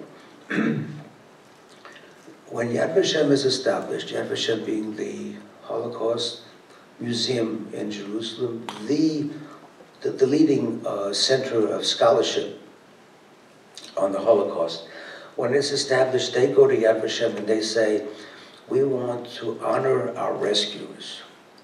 And our rescuers were made up of these Dutch Christians and these Dutch Jews. And Yad Vashem says to them at the time, well, we'll honor the Christians, righteous Gentile, but we're not going to honor the Jews in the same way. We'll do something over here, but not in the same way, because we expect what the Jews did to be just a natural thing, no big deal. To save your own people should not be something that you recognize, that you make something special. So they do recognize the Christians on the walls. There's the names of all these networks, of these individuals in the networks. Well, our friends in Israel were very upset, and they've been spending many, many years trying to get Yad Vashem to change this policy, because when you think about it, when you have education going on and you have curriculum that are being developed, and the leading center of scholarship is Yad Vashem, and they completely leave out the Jews who work with these Christians, what it means is that people don't know about the Jews who helped, saved other Jews as well. And it just leaves a vacuum in terms of what people know and what they don't know. So that's still being worked out with Yad Vashem. Myself and a number of other people are trying to get them to change their policy. So, for example, back to Eva Fogelman. Eva Fogelman writes in her book, she's talking about Zhigota, and she talks about Irena Senderova. And this was before I was involved with Irena Senderova, when she was still living in Warsaw, and she was being supported by our child survivors, because she was the one who had saved these children. And they were now, you know, middle-aged people and healthy and able to help her out, whatever was needed, you know, especially financially. Remember, she was living, Irena was living under communism. She received an award from Yad Vashem as a righteous Christian. She could not go to Israel to get this award because the communists were against Israel and against Zionism. So they did not let her travel until a few years ago, when after the wall came down, and she was able to get this this recognition. So Irina was a social worker. So in the book, Eva Fogelman describes that Irina worked with a Jewish social worker in the ghetto, because they had been friends before the ghetto was established. They were just young, you know, young women who partied together. They had a good time together, maybe shared similar values, and suddenly the young Jewish woman, the social worker, was sent to the camp and to the Warsaw ghetto, and she started, the Jewish social worker started taking out these kids when she went out to work, because you could work. There were some people who had work positions in the ghetto. They had to leave. They left in the morning, and they had to come back, etc. When she left in the morning, she took a baby with her, a Jewish baby. And when she came back, she was empty-handed. And Eva Fogelman writes the story of Rachela, and someone in the ghetto approached Rachela, and they said to her, "Look, we know there are people that are watching you leaving with a child, you know, with a baby, with an infant, and you come back empty-handed. You better be really careful about what you're doing, because you're being watched."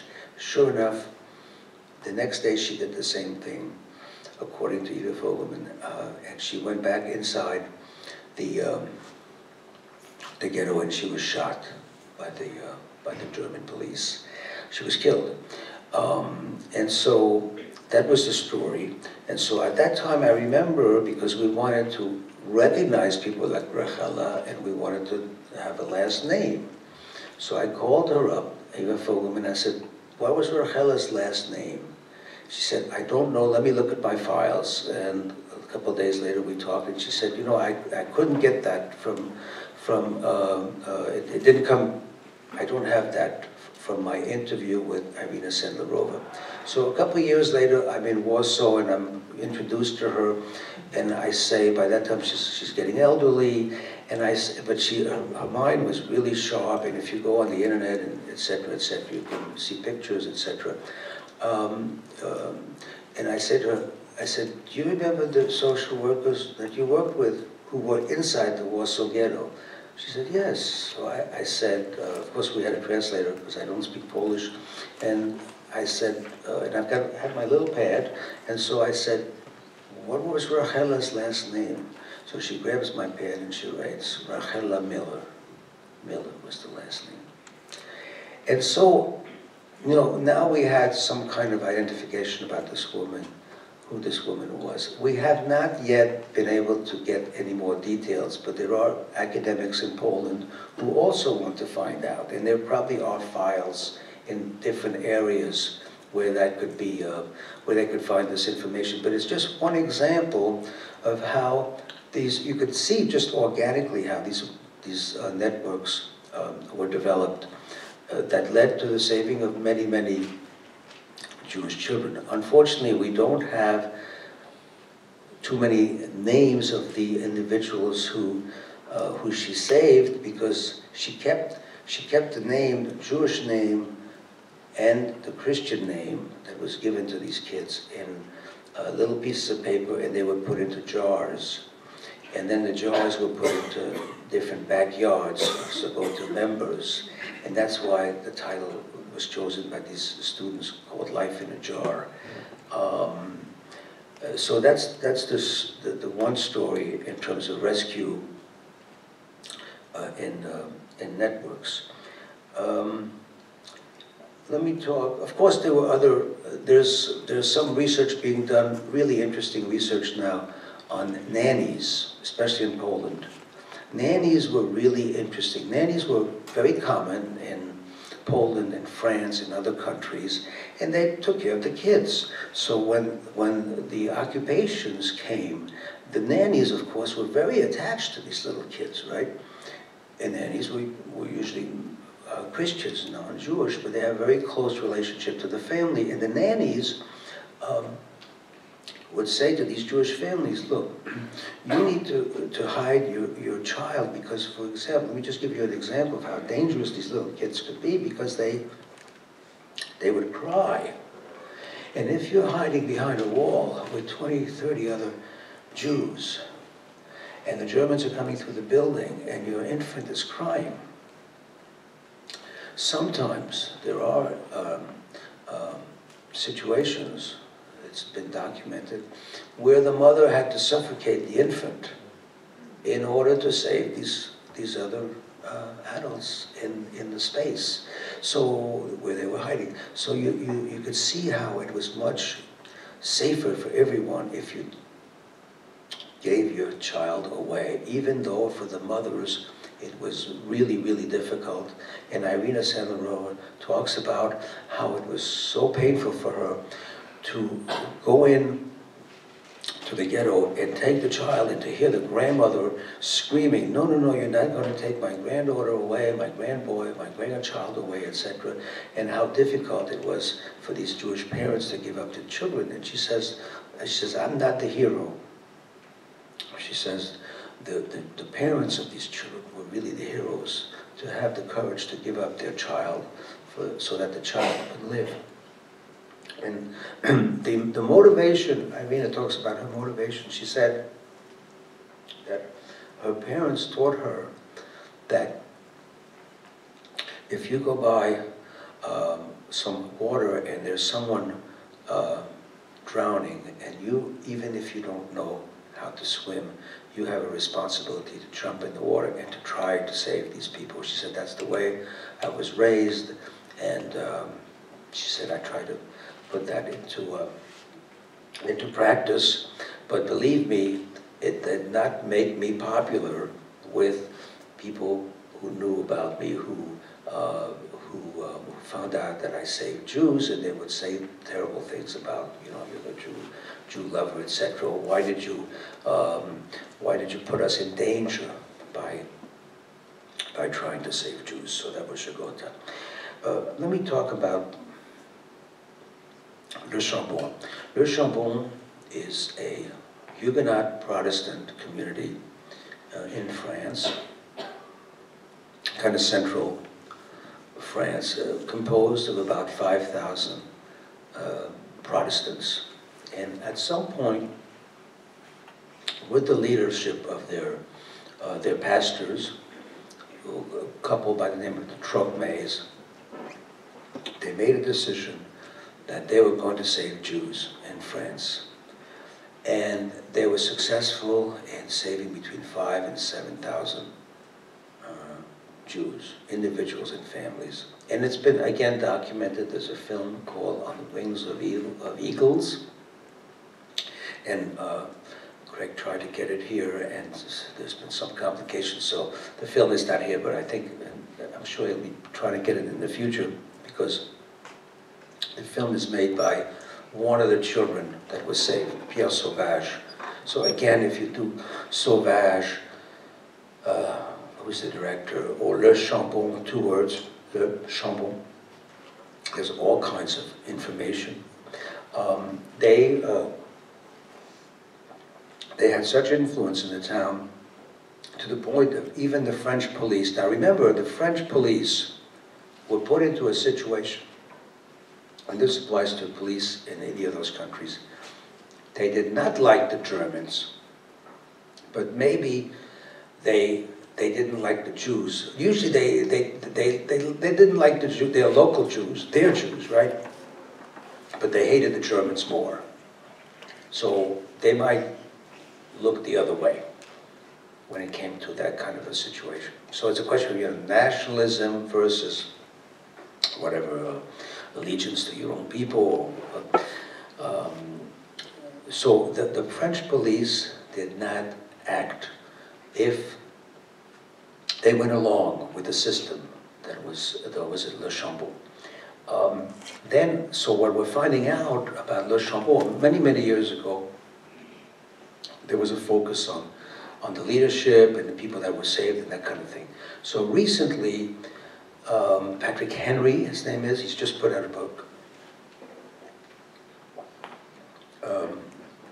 And what people, Patrick Henry and some others have done is they've gone to the plateau, not just Le Chambon, but the larger area, and they've started connecting the dots between Jews and other Christians in Le Chambon. And the question became, so how did these families and kids get to Le Chambon in an area that was completely occupied by Germans, especially Lyon, which is right near it. There was the headquarters of Gestapo in Lyon. How did they get over there? And the answer is that there were people, they're not quite couriers. Couriers carried mail and information, things like that, but they were people who carried children. And one of these children was Madeleine Dreyfus, who was a Jewish woman, but she was a communist. So, she was religious, but she was a Jew. And she left she survived the war, and she left diaries and interviews, and her husband did it as well. And she tells a story of being 3 months pregnant, and she'd been doing that. She took kids from Lyon. Somehow they got to Lyon, and she took them to Le Chambon, and she spoke Yiddish. So that was really important, because these kids, very often, they also spoke Yiddish. Some of these kids were born in France, but other kids may have been born in Warsaw or Germany, and they got to France. For a lot of people, like from Poland, they would go, when Poland was invaded, they went to France thinking, we're going to be saved in France. France was a liberal country, France was not invaded, right? Who would think that the Germans would turn around and invade France 5 minutes later, which they did. So these kids were caught, were stuck in France, and very often they would go to the south. Well, that's why the Gestapo set up their headquarters in Lyon, in the south of France, and Le Chambon was next door. And so these kids, these infants very often that she had, were from all kinds of countries, and the common language was very often Yiddish, and she describes what it's like to be on a train platform, waiting for the train to go to Le Chambon, and the train is full of these German soldiers, and all these kids are speaking Yiddish. And she's trying to get them to please don't say anything, and it turned out okay. She was caught eventually. She was sent to one of the camps, and she survived, and she's still And after the war, she was able to recount the stories. So that's one of the things that Patrick Henry and some of the other people have found out, that there were these individuals who fed Le Chambon with, and played a really important role. And it's another example of networks working together to save some lives. The other network I'll talk about is just a Jewish network, actually, called the OSE, Œuvre de Secours aux Enfants, which is essentially a welfare organization. Very, very interesting. It began as a welfare organization for Jews in Russia, moved, the Russian Revolution took place, they didn't feel very welcome there. They moved to Berlin just before Hitler came to power, and then they moved to France, to Paris. The organization is still there. It's OSE, the OSE it's called, and it was a Jewish organization, but it worked with non-Jewish organizations as well. It was one of those, part of that network system. They are also acknowledged for saving around 5,000, 7,000 Jewish children, mostly. And the way they did it is they had, they worked with non-Jews, of course. They recruited young Jewish scouts. And the scouts, remember in those days, whether it was in Germany or in people like places like France, the Jewish scouts were these young Zionists. They wanted to go eventually to Palestine and build a state, and they had to be in shape physically. So they were recruited often by the underground to, especially the girls, to play a role because they were physically in good shape and they didn't spend all their time studying. They were secular people. And they were used by the underground to go into these camps where there were a lot of Jewish families and help them, first of all, as either teachers or healthcare workers or social workers, right? Family social worker therapists. And these were young people. So at first, in the early part of the war, they just played those roles of social workers, etc., in those camps that had been established, especially in the south of France. But then as the German hammer was more strict, these laws started appearing, they became the underground. They became part of the underground. They joined with other underground people, especially communists, socialists, etc., more political people, and they started taking out these kids and these families and taking them initially over the Pyrenees into Spain, right? So now we get into escape routes into Spain, and at some point that was blocked off, and then they started taking these people over east, over the Alps into Switzerland. And in the process of doing, and we still have children who were rescued by these types of networks, especially two young Jewish women. Mila Racine was her name, and she was caught taking a group of children. Very often these young kids, Jewish kids, would get dressed as like soccer teams. They would have some kind of front, you know, so they could get over these, the Alps, and soccer clubs. And her group was caught by the Germans, and Mila Racine was sent to Ravensbrück, where accidentally she was killed when there was a bombing by the Americans towards the end of the war. But as soon as she was caught, another young woman took her place. Her name was Marianne Cohn. And these young women are just not known because, of course, you know, Yad Vashem has never expanded the energy to recognize them in the way they need to be recognized. And Marianne Cohn had the same type of responsibility. They were friends. They knew each other. Mila and Marianne Cohn started doing that, and she was also caught with one of the transports. She was caught in a town called Annemasse, which is right on the border, and the Gestapo was there, and they interrogated her, and then she was, they made a deal with the mayor to let the children go. I think they went back into France. But they tortured her and they killed her. Her body was found a couple of days later in a ditch, and that's Marianne Conan. She became a real hero to these children to this day, so that in Annemasse they have meetings of the children who were rescued by Marianne Conan and the Ose network. So the Ose saved many children, and there's a network of children here. They're all my age, they're in our organization. It's called the Ose USA Alumni. Most of them became orphans because their parents had been killed, caught very old. So this was a kind of a Jewish network which often worked with the resistance in the underground, non-Jewish resistance. One example in Holland that's very interesting. There's a man by the name of Kurt Loewens. Kurt lives in Los Angeles today.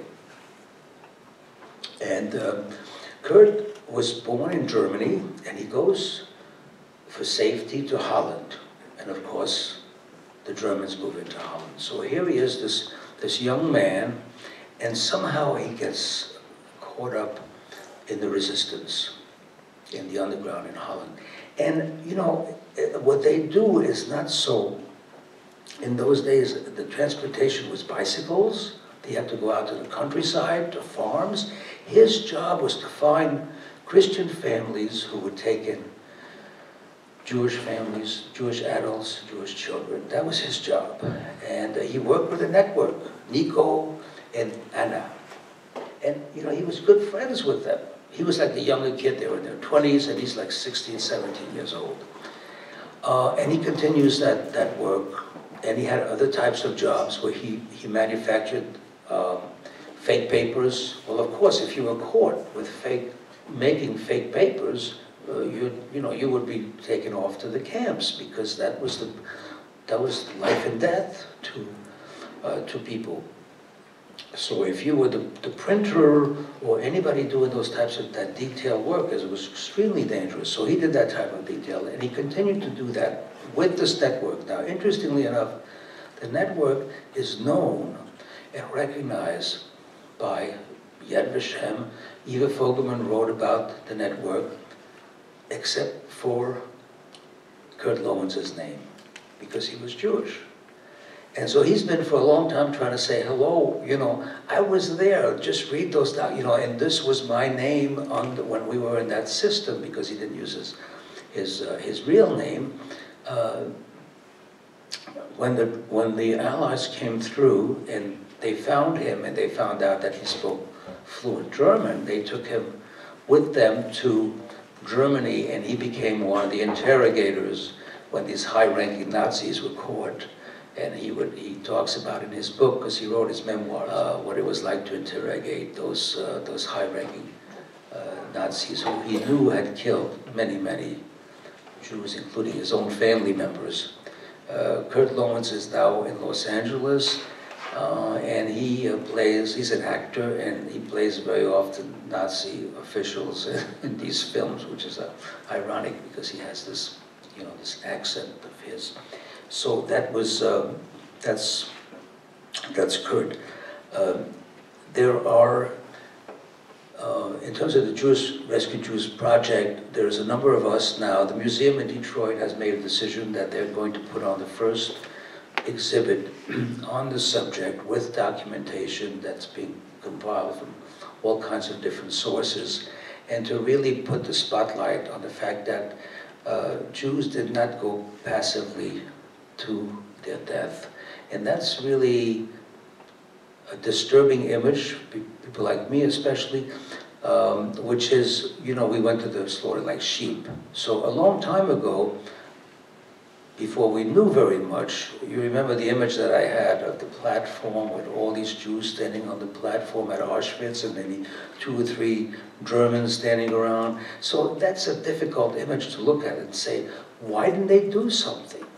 Well, there are reasons in terms of those types of prisoners. They were exhausted, you know, they'd been no food, no water, etc. It was very hard to resist under those conditions, or if you'd been in a camp, it was very hard to resist. But the question came up, so some, even Jewish authors said, you know, we went, you know, our leadership let us down, And we went to slaughter like sheep. And so that's one of the things that we're trying to fight these days. Let me give one more example from my own very recent stay in Paris with my cousins. So the leadership of the Jewish organization have been Jewish councils, or today Jewish community councils, the Ozay, other organization from the beginning when we lost the Second Temple, when Jesus was born, from when there was the diaspora. When the diaspora occurred, the Jewish communities decided we had to have a structure and of leadership, and they've had the structure ever since, which is an elected council of some kind who would negotiate either with kings, the monarchy, or lords, etc. They were the voice of the Jewish community, and they figured out how to survive for 2,000 years in the Christian world and in the Muslim world, usually by making deals, not being offensive, and being loyal. They were always, the Jewish councils, the Jewish communities were always the most loyal subjects to whoever was in power.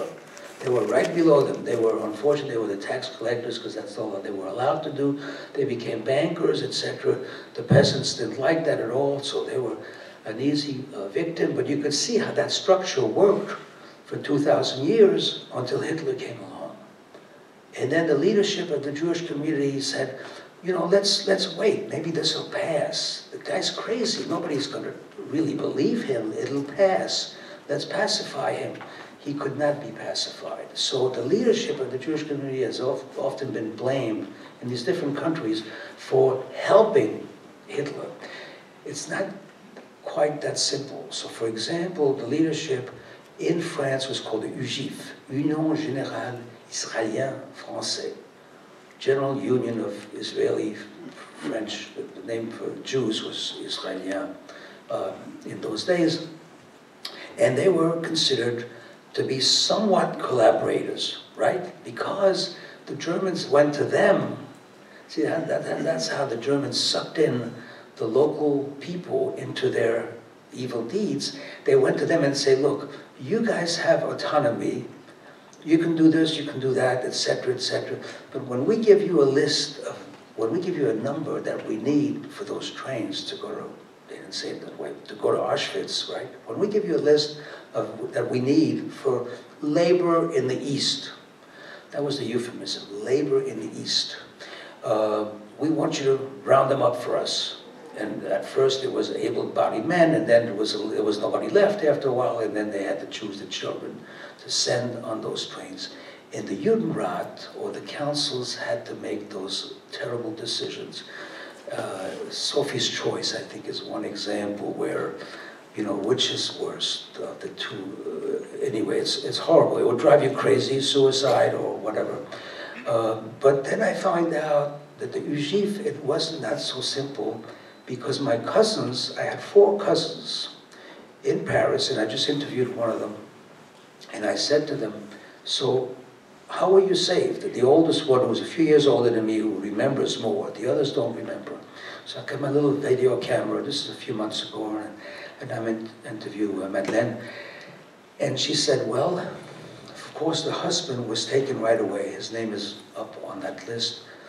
Aaron Schwaska is taken by the Germans in a roundup in the street, whatever, he just disappears off the street.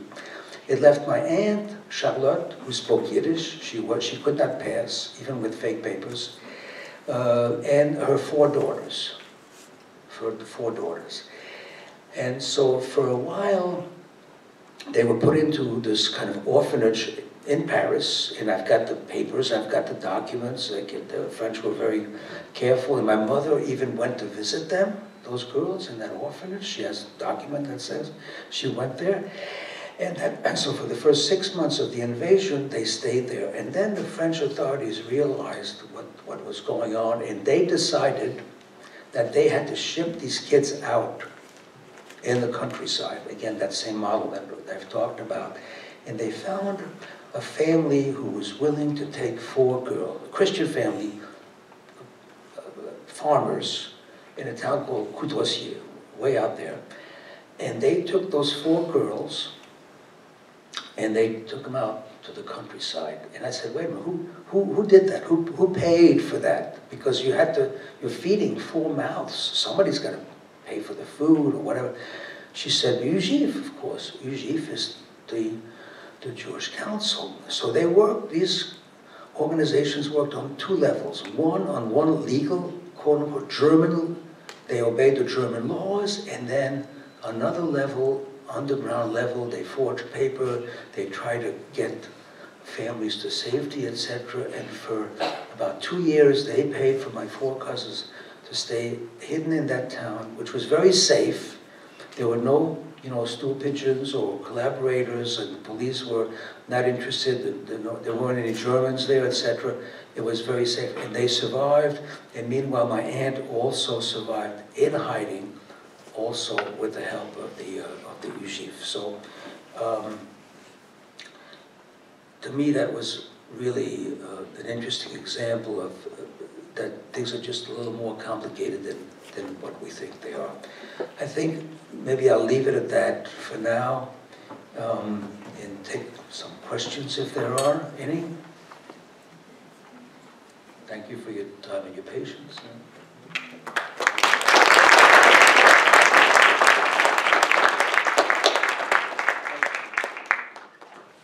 I want to say thank you to Esther and Rene for coming and sharing their time. They had a long drive up from Farmington Hills, so they're going to try to get back. But let me just say a couple of things. If you want to know more, in Farmington Hills, there's the Memorial Holocaust Center. In the past, we have organized trips to go there, and we did meet up with Rene and Esther, so we might do that again. There is a lot of research coming to light. I'll just close with this one thought. I'm a sociology professor, and one of the classes I teach is social psychology. And there's a lot of research on things like conformity, meaning going along with other people because you feel pressured to do that. And one of the things that's a pretty major finding, obviously, is that if one person will deviate from a group, that gives other people the courage to stand up and not go along with it. We usually assume because nobody's saying anything, everybody's on board with that. And that's how a lot of terrible decisions get made through things like groupthink. And that's how we kind of silently give our complicit acceptance to something. So Rene and I were talking about this, and one of the things is just by you voicing that something is wrong, that is powerful. You wouldn't think so, but if you see a child being bullied at a school, if you see somebody being harassed, if you see somebody being persecuted, and you don't agree with that, then that's kind of your personal ground where you decide to be a rescuer or not. So we learn to take bigger steps by taking those little steps. And so as you're confronted with different situations, I encourage you to be that voice, because you might find that there are a lot of other people, as Rene was discussing, there are networks of people that came together. But if you're silent, nobody's going to know or hear about that. And the assumption will be that nobody's opposed to this, everybody's okay with it. So it's really important that when you're faced with situations that you, in some way, let people know that you think something's wrong, that you don't agree with it. And that'll give other people the courage to also stand up as well.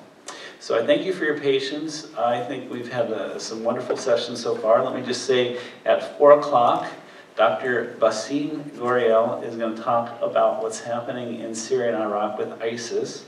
And if you want current information about the persecution and executions and a lot of the horrible things that are happening, he's quite a key figure, and he'll be here at 4 o'clock to talk about that. So if you can stay with us, we'd enjoy having you, and thank you for joining us so far.